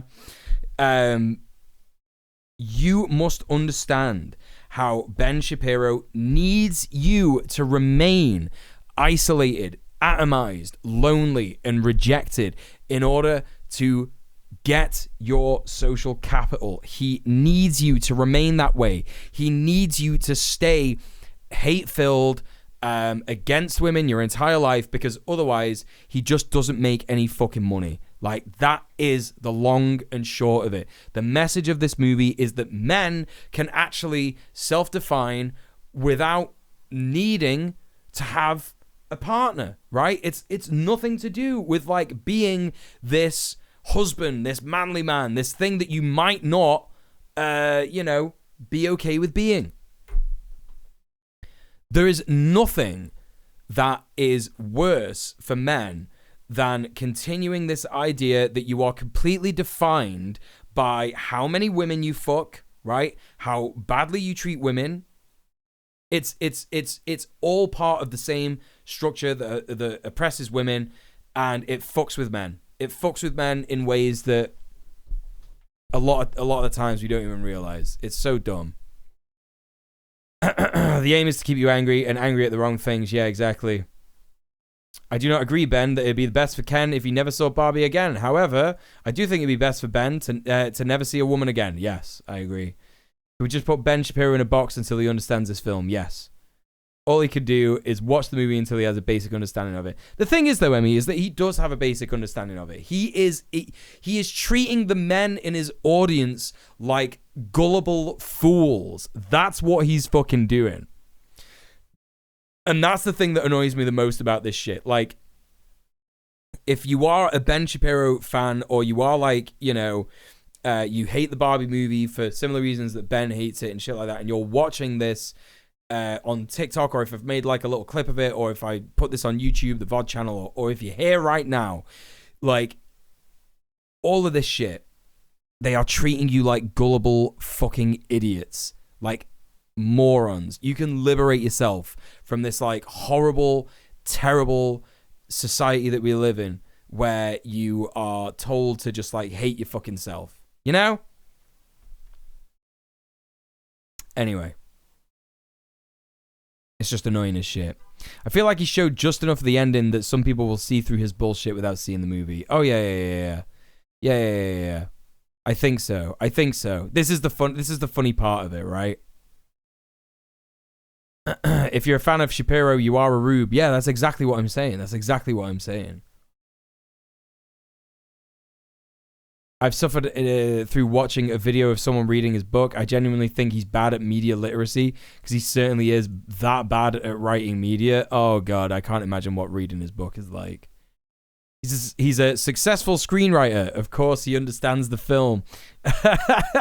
Yeah, he's terrible at it, but his billionaire paymasters have given him an artificial version of success. It's true. Oh, Ben, when are you going to realize that you're Ben up? Ken again. Secular humanism is at its finest. We've reached the apotheosis. Men and women don't belong together. They belong very, very much apart. This is all. How about neither, Ben? Have you considered the secret third thing that isn't like, okay, it's not explicitly said by the movie, but this bit is actually quite explicitly said by the movie, that you can have like a secret third thing where maybe men and women don't necessarily belong together, but also don't necessarily not belong together. Fucking, mind blown. Ben Shabibo. He doesn't even know what's going on, does he? I recommend the Behind the Bastards episodes that cover Ben's books. Yeah, I'm like thinking about wanting to like try and find some people who've read his books, because I certainly don't want to get his book. I certainly don't want to give him money. All topped off by Issa Rae calling somebody a motherfucker. Again, perfect for your 7-year-old girl who loves Barbie dolls. Just perfect. It's censored. Ben, it's literally censored. It's actually just censored. What are you talking about? They don't even say motherfucker in the movie. They cut it out. They have like a big Mattel sticker that goes over her mouth. For her. And so we learn that men and women are supposed to be separate. They're not wrong. Supposed to be together. Wrong. And that maybe the matriarchy will allow the men not to be on the Supreme Court. Whoa, did he say the Matrix? The They're matriarchy. Not supposed to be together. And that maybe the matriarchy will allow the men not to be on the Supreme Court of Barbie Land, but maybe they can get some lower circuit court judgeships. This is what we learned. Again, like, he's agreeing with like a bit of criticism that I have for, the movie as well, right? But here's the thing. Even that bit in the movie where they say, oh, I don't know, maybe you can have like a lower admin role kind of thing. Even that is like still a jab at patriarchy, isn't it? Because it is actually like, that's kind of what is happening in the real world under the patriarchy. If what's going on in Barbie Land is like antithetical to what's going on in the real world and balance has been restored, then, actually... And again, actually, it kind of... do you know what? I'm kind of making more sense of it in my brain. That, like... Because Barbie reacts to how she... to how the person playing with her is feeling in the real world. So what goes on in the real world is kind of, like, related to what happens in Barbie Land. Damn! Ken's getting, like, a tiny little bit of progression...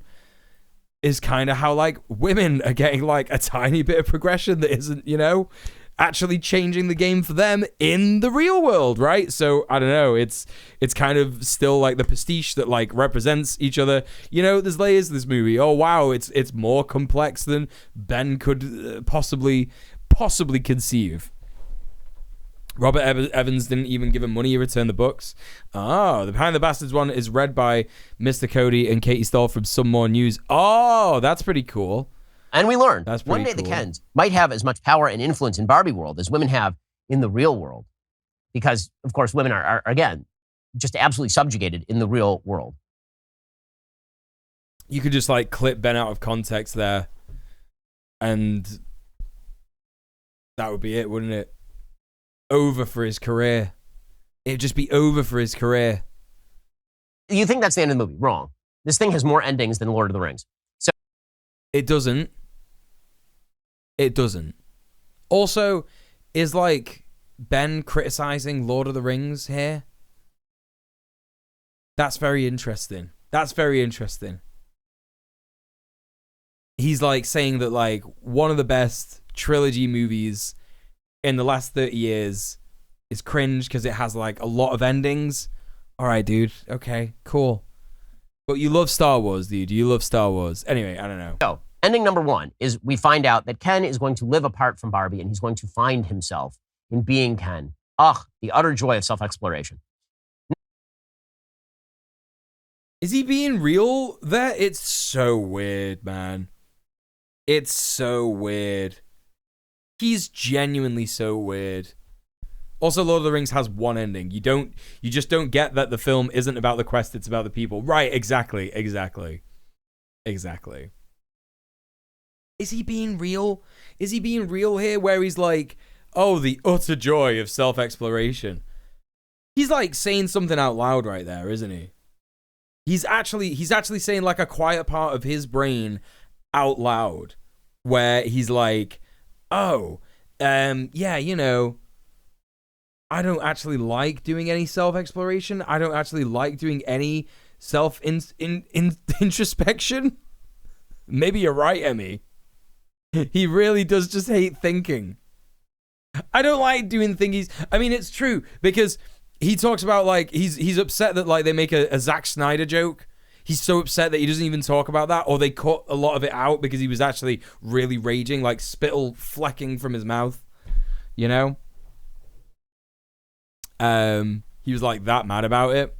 But I reckon, yeah, I genuinely reckon that might be true. Like you know, he just likes to turn his brain off for movies. So that's why he likes Zack Snyder films. He doesn't have to think, because if you do like a second of thinking watching a Zack Snyder film, you either realize, oh, this movie is made about fascists by a fascist, or this movie is shit and it makes no sense. So there you go.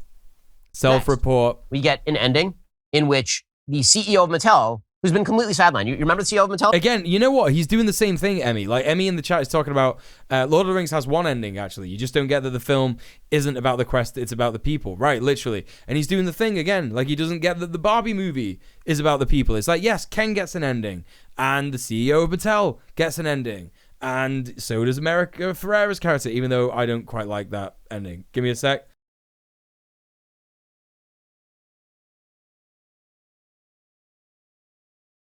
Oh, chat, I really got to get back in the gym because my fucking neck almost came out. I almost put my fucking neck out just then. Sneezing. That was so bad. It was so incredibly bad. Anyway. Right. So the CEO has an ending. Yes, it's just about people. It's literally just about people.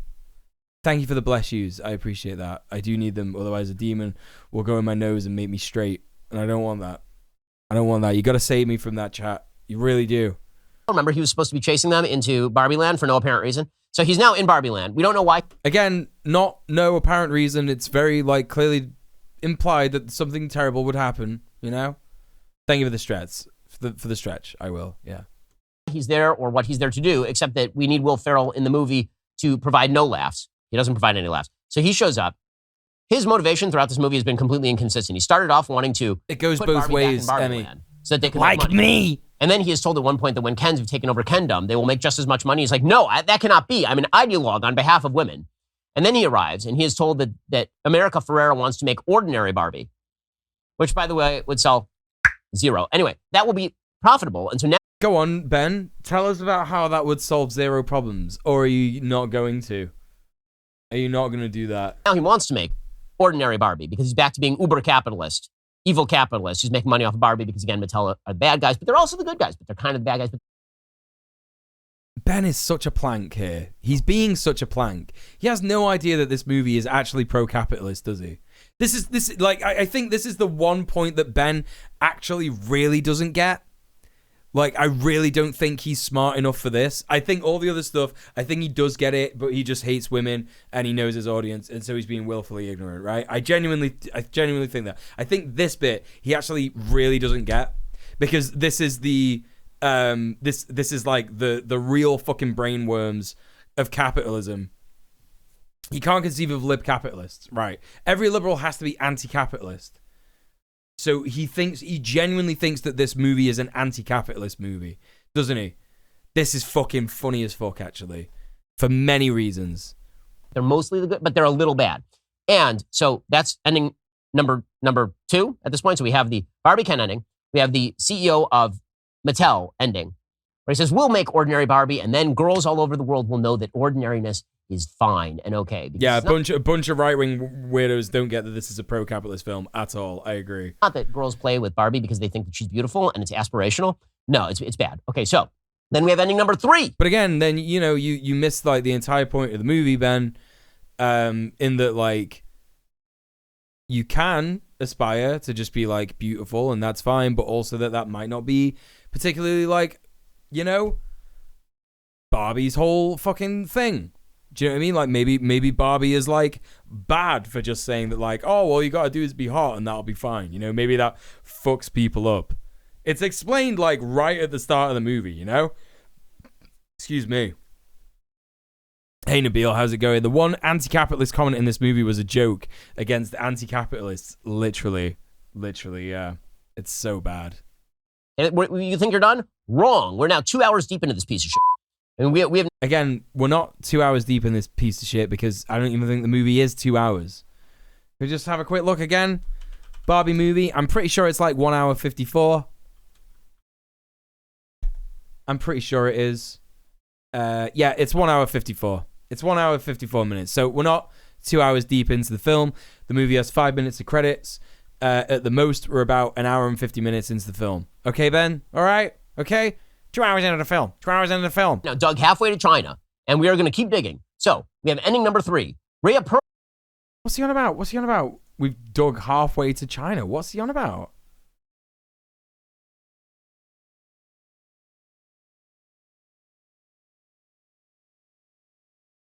The producer of Terror on the Prairie is going to lecture out profitability.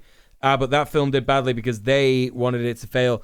Yeah, I don't know, Samuel, you know Ben's Jewish, right? I don't think Ben's going to be, like, anti-Semitic about this. I agree, there's definitely people who watch Ben's stuff that are anti-Semitic, but I don't think Ben himself would be like, they wanted it to fail. I don't think it would be that. Perlman shows up to lecture us all about the patriarchy again. You haven't heard it enough. We got to beat this sucker into the ground. Oh, hey, Luke, what's going on? Good to see you. End of the axe. We're just going to beat this thing to death. We're just going to beat it to death. So, Rhea Perlman shows up because Barbie, it turns out, she spent too much time in the real world. That was the patriarchy, was terrible. So terrible that she wanted to stop it from happening in Barbie land. But now she wants to go back there because she actually learned some feelings over in the real world. So she decides that after all, this whole story was just Pinocchio, that she just wants to be a real boy. And in what can... Although, I say that, but, like, Ben has, like, legitimately gone on record to say there's, like, good Jews and bad Jews, right? And that he's one of the good ones and the bad ones are doing bad things and they're fucking people up or something. I might have got that wrong, but, like, so maybe there's an element of truth to that, but I don't know. As far as I know, I think he's, like, called people out for anti-Semitic stuff in the past. But also for him, like, criticizing Israel is anti-Semitic. I don't know. I don't know. The brackets rather than the quotes that shoulds used to indicate Jews. Oh, you meant the general ambiguous, they, like... Yeah, the woke agenda. No, I know what you mean. Only be termed a sort of bait and switch at the very end of the film, just to please the core audience, which is moms and daughters. They insert a bunch of footage, I kid you not. Again, like, he's being misogynist in saying who the core audience is, isn't he? He's, like, genuinely being... It's like, oh, it's just for mums and little girls. No other people watch this film. And also, like, you know, it is genuinely, like, a film for women. Like, I think that the target audience is definitely women. He's just saying that the only women that would go and see it are, like, mums and girls. I don't understand. I don't get where that's coming from, because surely he thinks that, like, liberal feminists would go and watch this movie. They're not all going to be mums and daughters, Ben. You know what I mean? Like, yeah, all of them will be daughters for sure, but like, they're not all gonna be fucking moms. It's crazy. It's crazy that he's just like straight up saying that out loud. Like home video footage. They just don't exist. Moms and daughters playing. That's what it is. Like people living their lives in female ways. Because Rhea Perlman is going to show Barbie what it's like to be a human, and then Barbie is going to say that she really wants to be a human just like you. Just like you. And so they hit you with the nostalgia play at the very end. The whole movie, which no, I know what you mean, PM Triox. Also, welcome to the stream. How you doing? Yeah, he's not even doing the fun thing of picking apart a movie. He's inventing a moral crusade to get upset about. Like he's willfully ignorant. He's not paying attention to any of the bits of the movie, at all.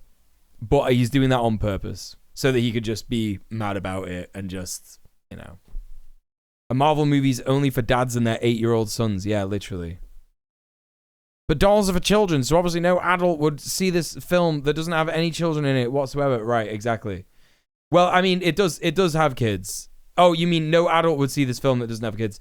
You don't mean there's no kids in the film, because there are kids in the film, but you mean like adults that don't have kids. Yeah, adults that don't have kids wouldn't see this film? Yeah, no, he's a fucking idiot. Nostalgia and about moms and daughters. Instead, the entire movie is not that. The entire movie is instead about how men are evil and terrible. And also Mattel is evil and terrible. And then at the very... Not quite. Not quite. You know? There's a lot more shit going on in the movie there. Like, it's not just like, men are evil. It's like, no, actually, there is like a system that men use, you know, to their advantage. That is actually explicitly stated in the film. You know? So it's not even, it doesn't even like literally like say that. It's so dumb. Hey, Links Doogie, how's it going? My brain involuntarily shuts off whenever I hear his voice. Yeah, it's just, he's just a piece of shit. I don't blame you at all. They shove in this little nostalgia play in the hope that they can buy back the audience at the very end of the film. And Barbie decides... What do you mean, dude? What does that even mean? They throw in this nostalgia piece so that they can buy back the audience at the end of the film. If people were that mad at the movie that they like they'd already checked out. Like, what are you talking about? Like, you're acting like they think that they will have lost people by the end of this movie. Like, you are dumb, dude. One of the issues I had with the movie is that it wasn't very aware of intersectional issues. There was a scene where they throw a black Barbie in the back of a van to be re-educated. Anytime a white character is stuffing a character collar in the back of a bus in a movie, it comes with trauma and genuine fear for us. Oh, yeah, absolutely. Yeah, absolutely. For sure. Like, there's lots of, like, bad parts to this movie that are, like, ill thought out. Like, they're not going to be, like, you know... It's liberal feminism at its best. It's actually like liberal capitalist feminism at best, right? You know?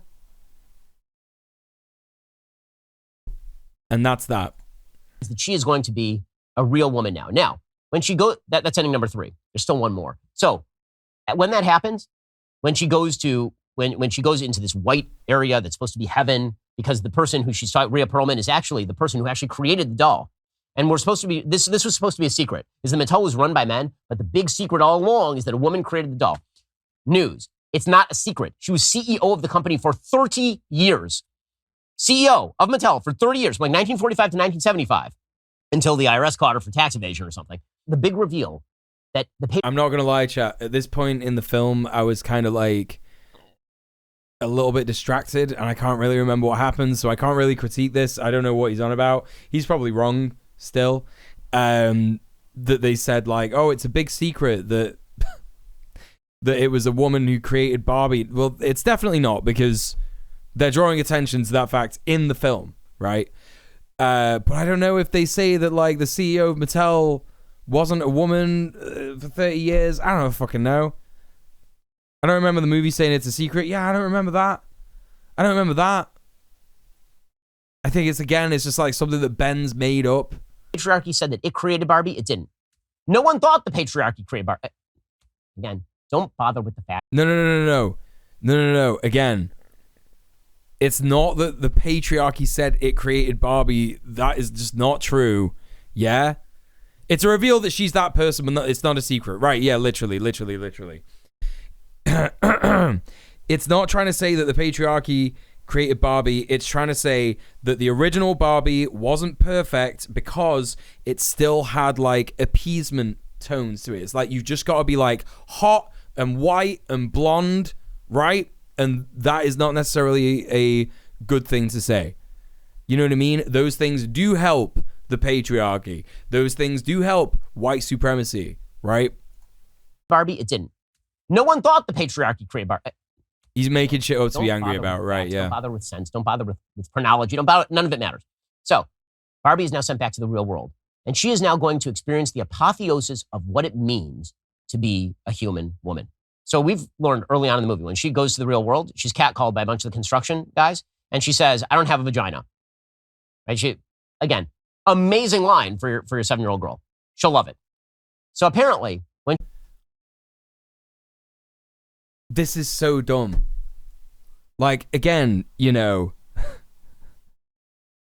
any fucking like freak chud twats are like watching this film, they'll be like, look at this queer man talking about children's genitals, what a piece of shit. Like, I'm not being funny yet. When I was a small boy, small little tiny boy, baby boy, yeah, I was aware that I had a penis, yeah. So even if, again, yeah, what Meg is saying in the chat is completely correct. Like, the movie is obviously not for children. It's 12A. It's PG-13 in the States. It's 12A here in the UK. Hey, Call of Dice, thank you for the 29 months. How y'all doing? Even if that wasn't the case, when I was a small baby boy, I knew I had a pee-pee. I knew I had a penis, a willy. Yeah, and I'm absolutely certain that like young girls or like even like, you know, AFAB people like are gonna know like that they have genitals and what they're called. Like, come on, dude. What are you talking about? It's grooming for kids to know about what body parts they have. It's so stupid. It's so fucking stupid. The dumber part is that Transformers, which was PG, openly talked about masturbation. Yeah. There are like lots of way worse movies. Do you know what I mean? Guys like Ben don't even want 18-year-olds aware that they have a penis or a JJ. It's true. It's true. They don't want any of that. Oh, Christ alive. she has turned into a real woman, she has now grown a vagina. So the first thing that she does is she goes to the gynecologist because, ladies, the apotheosis of your being is not motherhood. We got rid of that at the very beginning. And it's not being a wife or a partner because women are supposed to be apart from men. He's doing recuperation, isn't he? That's what he's doing. He's doing recuperation. He's saying like, oh, this movie's saying you're only a woman if you have a vagina. She goes back to the fucking real world, Ben!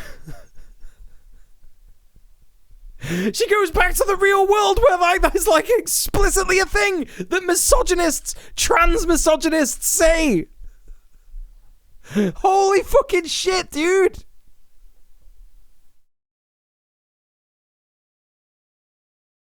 Oh my god. Like, also, you know, yeah, what's he got against gynecology? Well, a lot of stuff. A lot of stuff. You know what I mean? He's saying things that it didn't even cross my mind in the movie. He has a unique power. Right, exactly. It's like, you know, oh, Christ alive. It's just to fundamentally, like, get that part of the movie so twisted. He's genuinely saying that the movie is trying to say that, like, women are objects, but also fundamentally that, like, men are bad. Like, what are you on about, man? Ben and gynecology disagree pretty much on everything, yeah. Yeah, to be fair, Ben doesn't, like, have that much of a good understanding of vaginas, does he?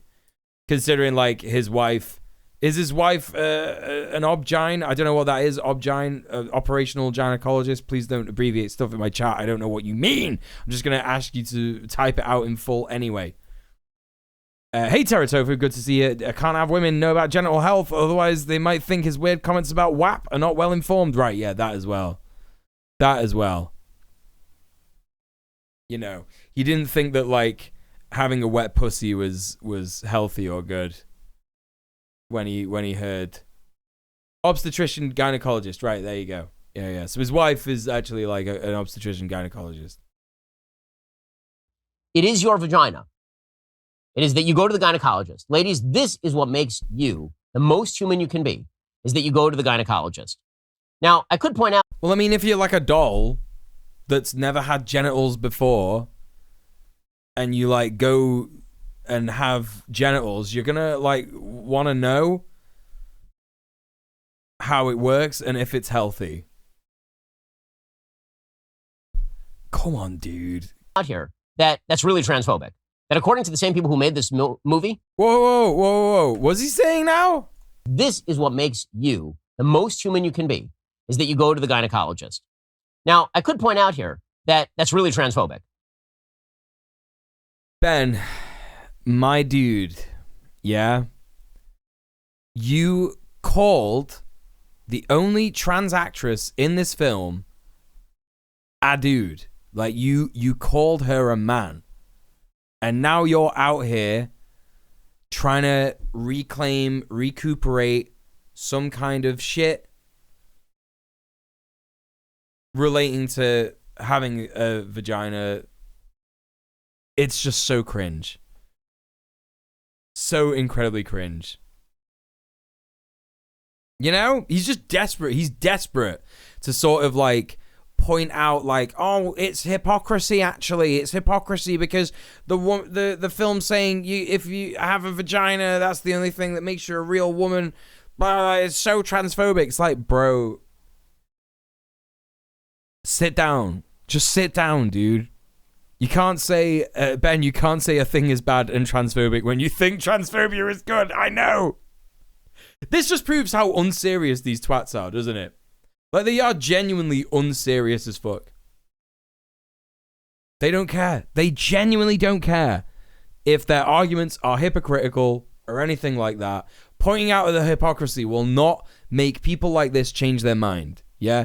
The only way that you can, like, definitely, help someone understand that they are, like, suffering under capitalism as well is by, like, helping out their material conditions. Helping them understand their material conditions, giving them class consciousness and social class consciousness as well, even if that means that social class consciousness makes them realize that they're privileged. Yeah, that's the only way that you can actually stop them from being a piece of shit. And even then, it's going to be pretty hard. That whole like de-radicalization process is like super difficult. Super difficult. It's like hours and hours and hours, days and days and days of like work and re-education and help and shit like that. You can't just like debate that away. You can't just like, I'm pointing out this hypocrisy and contradiction in what you're doing, because they don't care about that. They don't care about the hypocrisy. All they care about is being a twat.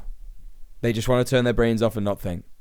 That according to the same people who made this movie, not all women have vaginas, and not all people with penises are men. I could point that out right here, because it obviously conflicts with the very ending of the film. Ben, you are pointing that out. Like, you're pointing it out, and you're like desperately trying to like recuperate this thing and be like, it's hypocrisy, blah, blah. Fucking dickhead. But instead, I'm going to go with this one. At the end of all of this, they've boiled down. They have a whole conversation about identity. This is Antifa are the real fascists, innit? And death and meaning, right? This whole conversation. What does it boil down to at the very end? What it boils down to at the very end, apparently, is being biologically female is the only thing that matters. And that's it, kind of. That's like, no, you just didn't know what happened. You just didn't pay attention to any of the movie, and you made a 45-minute video about it. Like, that's it. Like, it all just boils down to a lady at the gynecologist.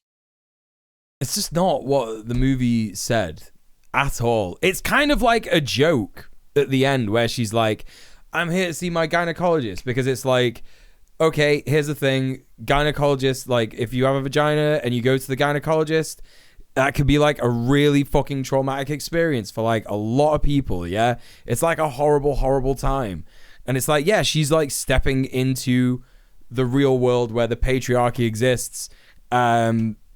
It's like a whole fucking thing for people with vaginas, yeah? Going to see the gynecologist. It's not a fun thing, you know? You just say that Barbie dolls are biologically female, but trans women are not. He's just desperate to point this shit out. I don't even know what he's saying.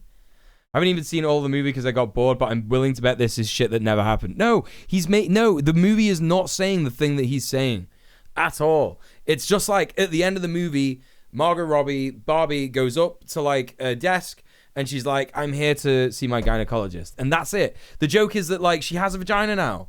It's just like a bit of a joke. Ben would watch Starship Troopers and think that killing the bugs was the point. Oh yeah, 1,000%. 1,000%. Literally, it's supposed to be funny because she's so excited to go to the gyno. Like, no person with a pussy is that excited to go to the gynecologist. Literally. You know? The ending is so clearly a joke playing on your expectation that she's going for a job interview. Yes, right, that as well. That as well. Literally. Anyway. That's female power. Female power is Barbie goes to gynecologist. Which, I don't know about you ladies, but that seems like that's not like the most feminist message. That lady parts are the entirety of the lady. Yeah, we don't even know it's a gynecologist when she's like... Excellent job. And with that, we end the film. Then we have the glossy, credits with a Nicki Minaj song. A Nicki Minaj version of I'm a Barbie Girl in a Barbie World. This movie started off as Barbie, and it was Weird Barbie. It was the... Not gonna say anything more than that, Ben. Okay, yeah. I was expecting him to say something absolutely vile about Nicki Minaj, to be fair. But I think like for his audience, just kind of like mentioning Nicki Minaj is just like a dog whistle to be like, oh yeah, it's one of those people doing one of those songs. Toy that was handed off to Noah Baumbach and Greta Gerwig, and they played with it too hard. They decided that they were going to turn it inside out. They're going to rip off the hair. They're going to shave it. They're going to make it ugly. They were going to put all sorts of makeup on it. And then they were going to throw it out in the public. Now, those of us who are on the right, we look at the politics of this movie, we're like, man, so it sounds like a double sandwich. It doesn't sound like a Big Mac. It sounds like a double Big Mac. Right? It sounds like the plot is crap and the characters are crap and the humor is crap. And then on top of that, the politics are crap. But you're missing the point. There's a reason this film has 91% on Rotten Tomatoes. And the reason is, if you are on the left, you can make one of the world's most boring, crappy comedies. You can waste an extraordinary amount of money and talent. You can waste some of the great IP ever created. But as long as you slather it in a bunch of warmed over glorious Steinem nonsense, the critics will just salivate over you. They'll pretend that this is an actual good movie. So, like, he thinks that Barbie is one of the best IPs ever created? I don't understand. Like, he like, simultaneously hates and loves Barbie.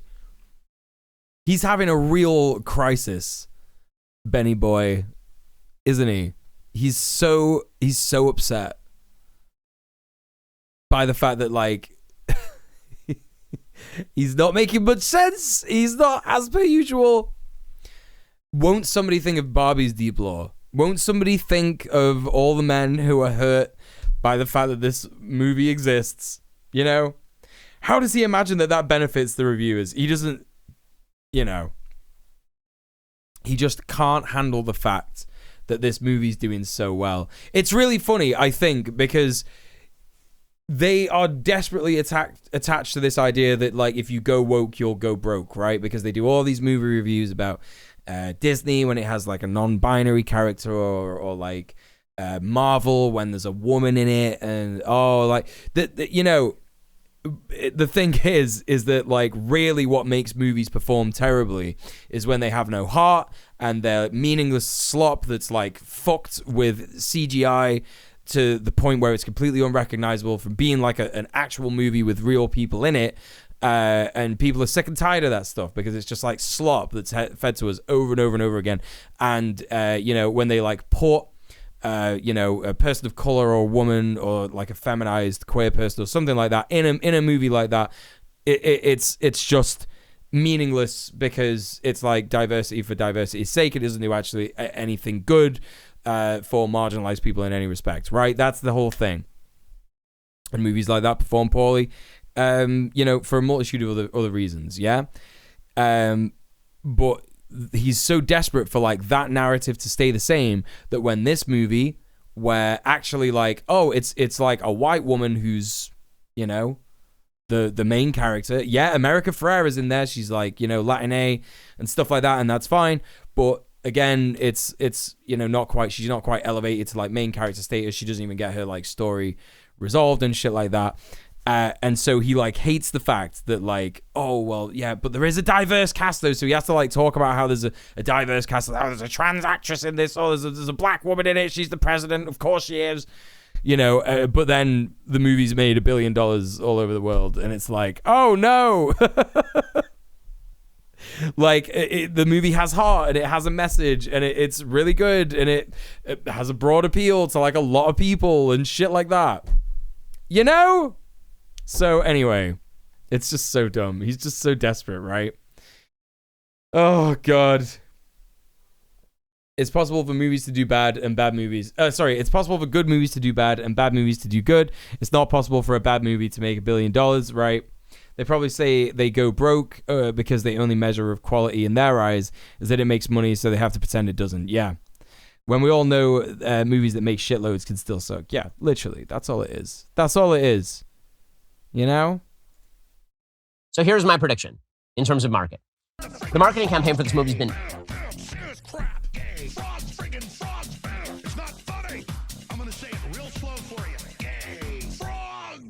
Carpe. Thank you so much for the raid. That's the second raid I've had tonight. I can't believe it. I'm getting all the raids tonight.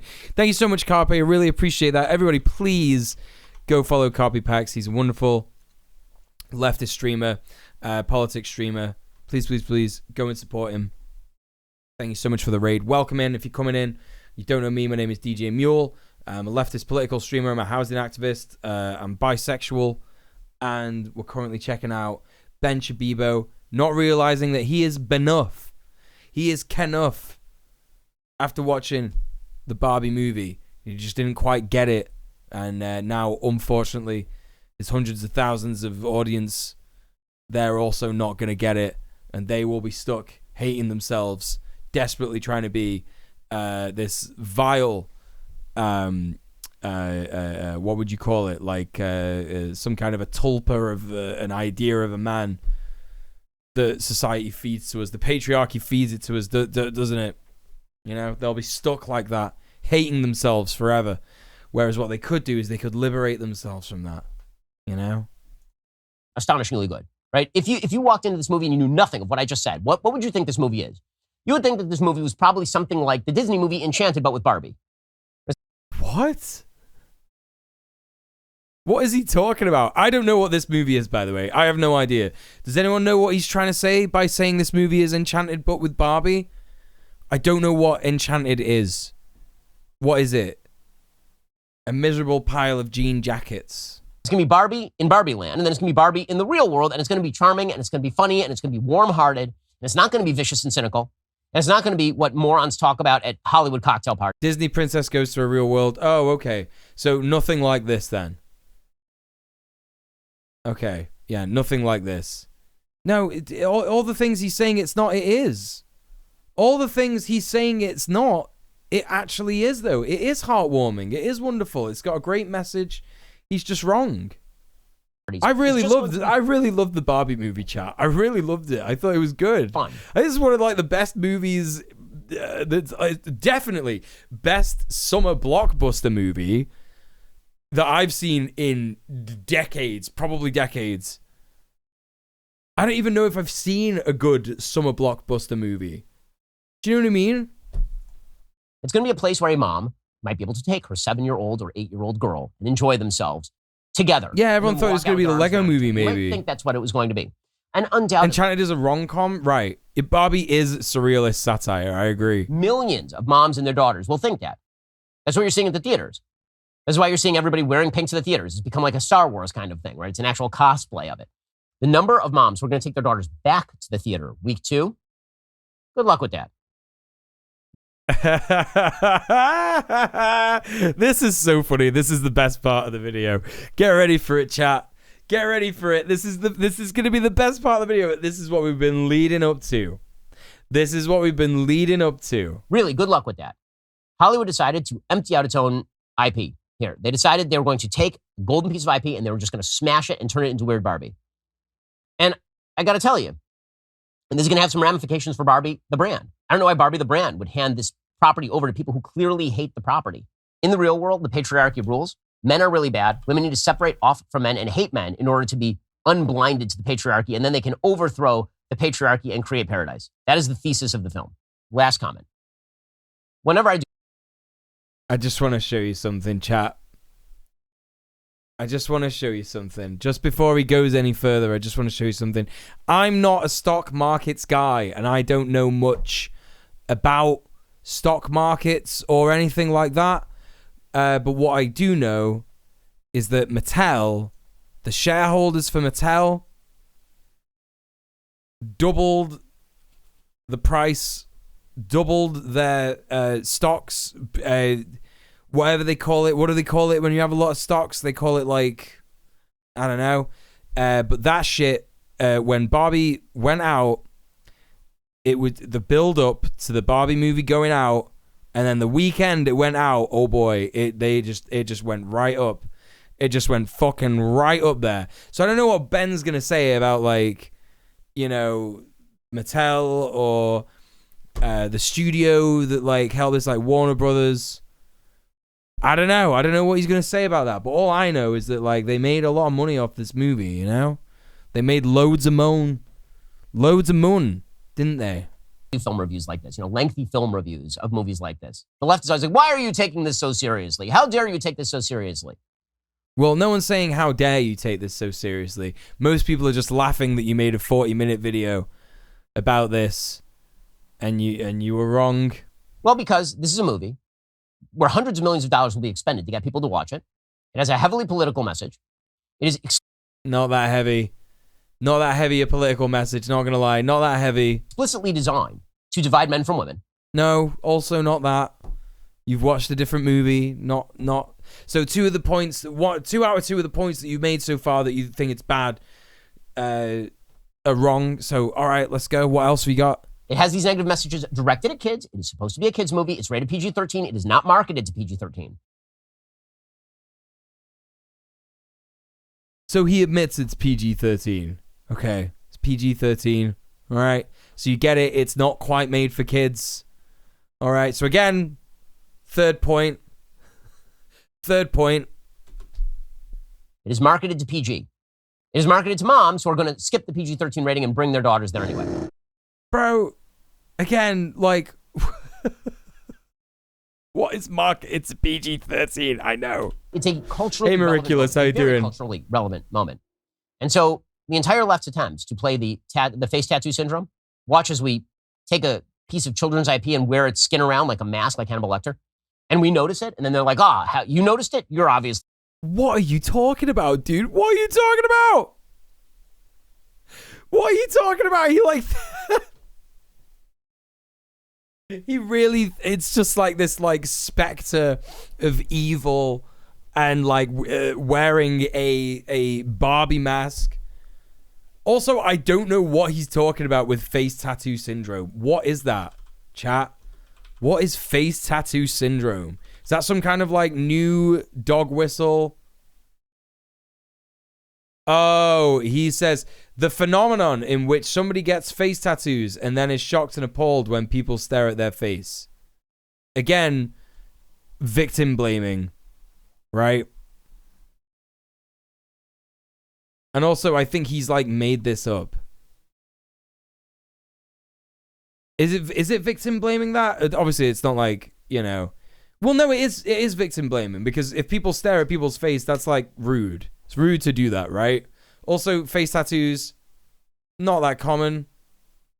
Not that rare. Not that rare anymore. So, you've really got no excuse to be, like, staring at someone's tattoos. I don't know. Yeah, he brought Hannibal Lecter in this. When a movie is rated R, we have to show blood and swears in the commercial, or else we're marketing wrong. Yeah, the thing is that this is the thing. Ben has a problem with capitalism. He doesn't have a problem with the Barbie movie. Again, he has a problem with capitalism, and he has a problem with women. The women problem. He's more explicit about that. He's trying to pretend that he doesn't, but he doesn't know that he has a problem with capitalism. He has no idea. Or maybe he does. Maybe he's being willfully ignorant about that as well. I don't know. Very upset.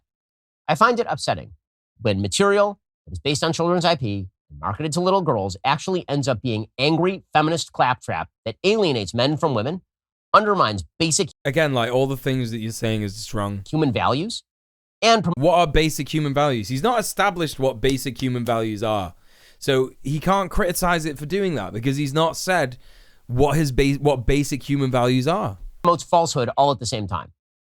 And I think it doesn't do any of that. So no, you're wrong. You're wrong about all of that. A lot of people are going to have a right to be mad.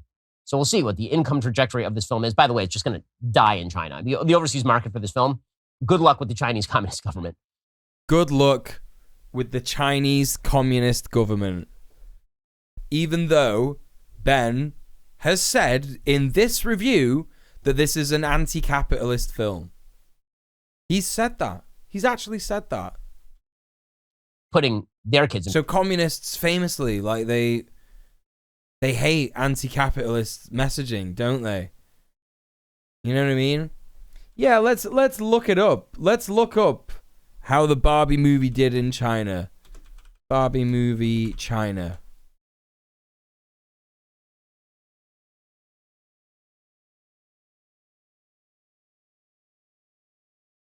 The Barbie movie has exceeded box office expectations as China's female moviegoers celebrate a film that addresses women's rights head on. Barbie is a sleeper hit in China. Incredible. Excuse me, incredible.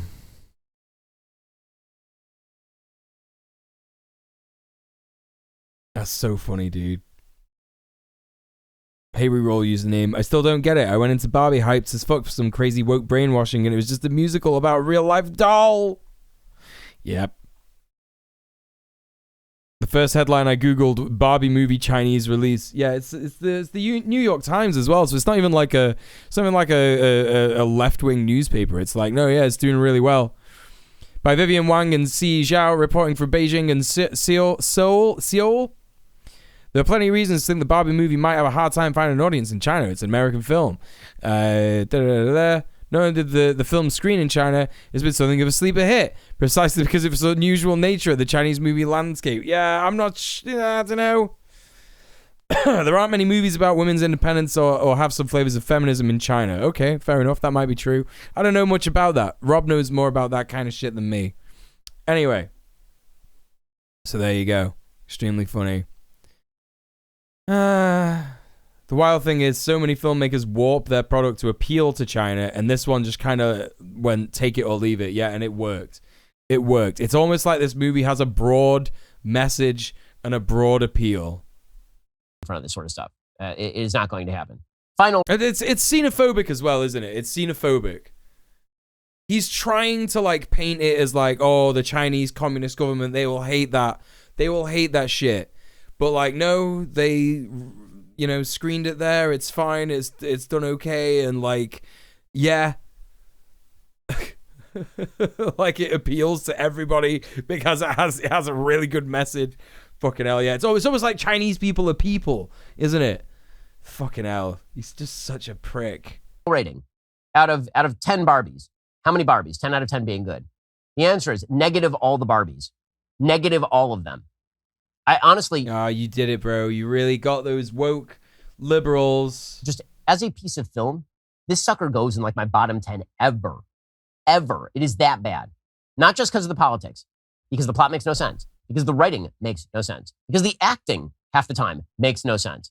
The entire film is a dog's vomit. It is a dog's breakfast. The entire film is a dog's vomit. Bro, that doesn't even make sense. No. It doesn't even make any sense. I'm going to go with negative infinity Barbies. It is that bad. This is like something a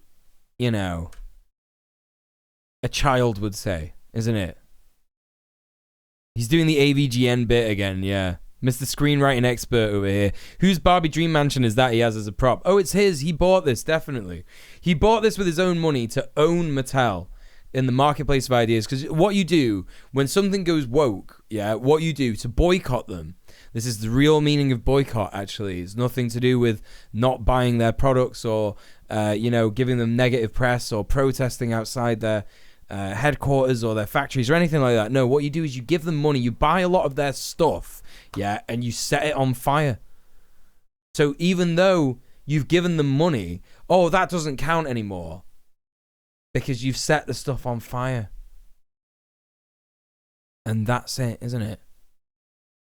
Yeah, I'm gonna go with negative. No, it's something a baby would say. This is something an actual like teenager would say about something they don't like. I like it negative infinity. That's what he's doing, isn't it? Vomit. It is a dog's breakfast of film. Hey, Ida, how you doing? Welcome I'm gonna go in. with negative infinity Barbie. It's negative infinity Barbies out of 10 Barbies 10. is like the stereotypical Barbie. This is Barbie head atop the robot body made by the weird kid from Toy Story 1. That's what this is. And also, by the way, he just loves, I'm sorry, I went on to a different. Joining me on the line is. Oh, shut up, dude. It's somebody to ask. Does he actually like debate someone who liked Barbie in that video? Not just because of the politics, because the plot makes no sense. Because the film is a with negative stereotypical Barbie. This is Barbie head atop the robot body made by the weird kid from Toy Story 1. That's what this is. And also, by the way, Oppenheimer's good. Wow, we couldn't see that movie coming. We couldn't see that joke coming, Ben, that like he at the start of the movie he was gonna say like, I'm gonna do a movie review today of Oppenheimer and Barbie, and he spent like 40 minutes saying how Barbie is the worst thing in the world, absolutely terrible, and then at the end he was like, Oppenheimer is good.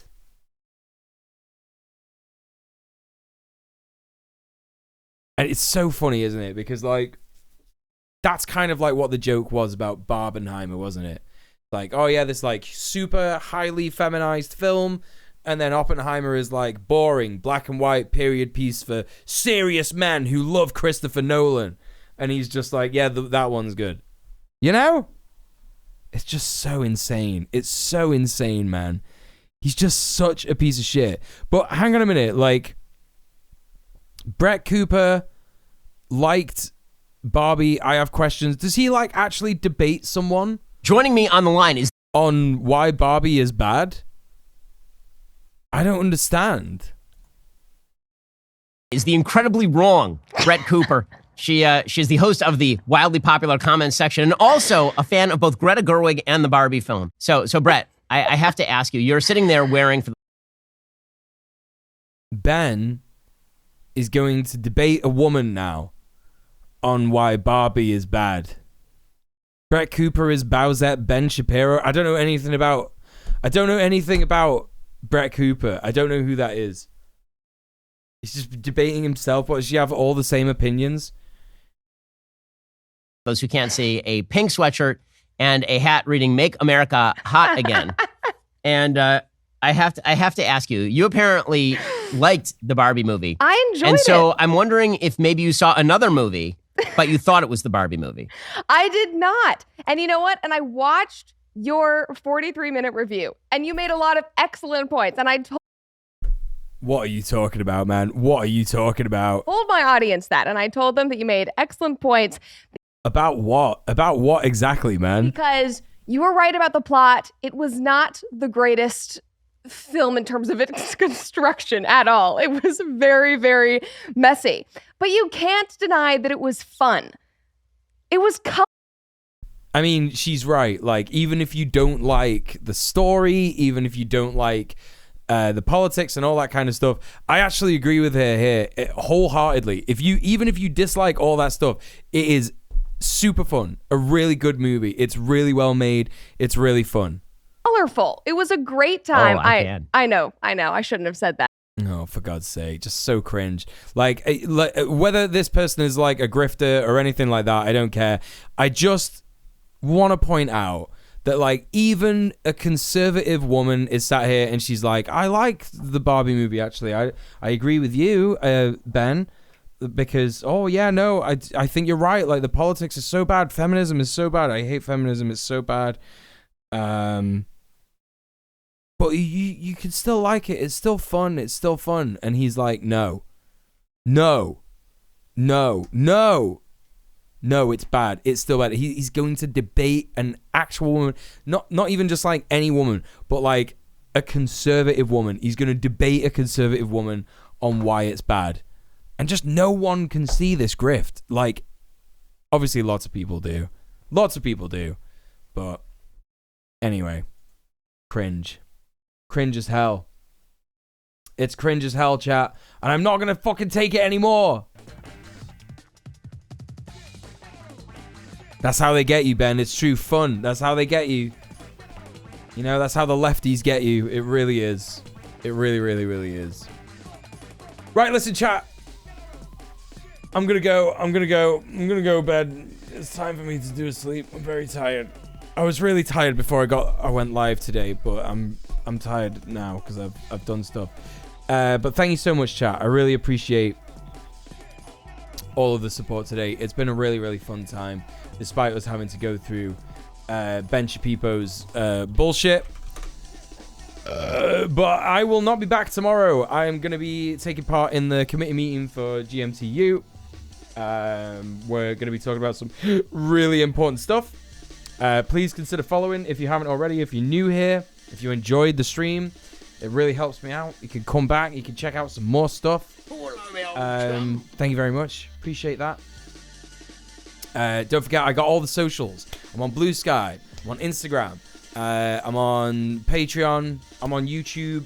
I got a bunch of YouTube videos. I got a VOD channel. Some people don't know the VOD channel exists. The VOD channel exists. I don't keep VODs here on Twitch because Twitch has got terrible VOD storage options. And also, you could get in trouble for like having a song in your VOD. Whereas on YouTube, it'll just be like, yeah, okay, whatever. Just don't show it. But you can lose your entire fucking Twitch channel if you do that. So we ain't risking that over here.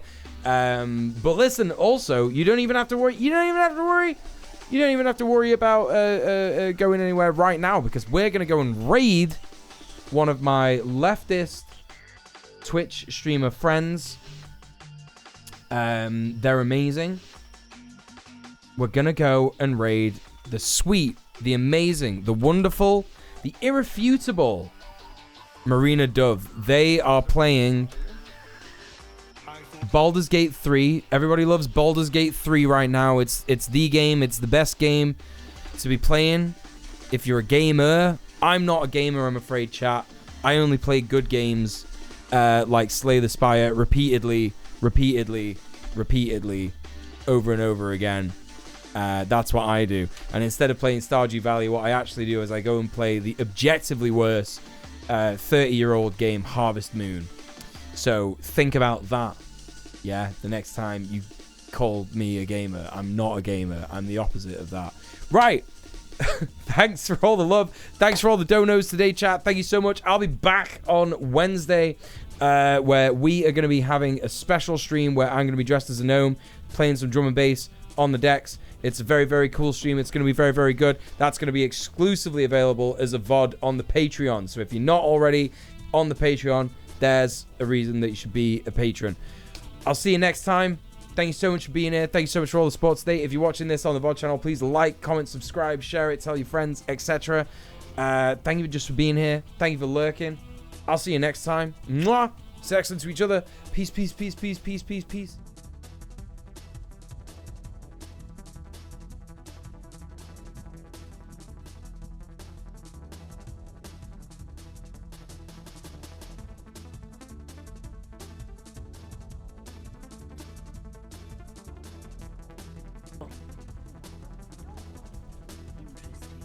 Oh. Okay. Well, we did it. We no longer have to sneak.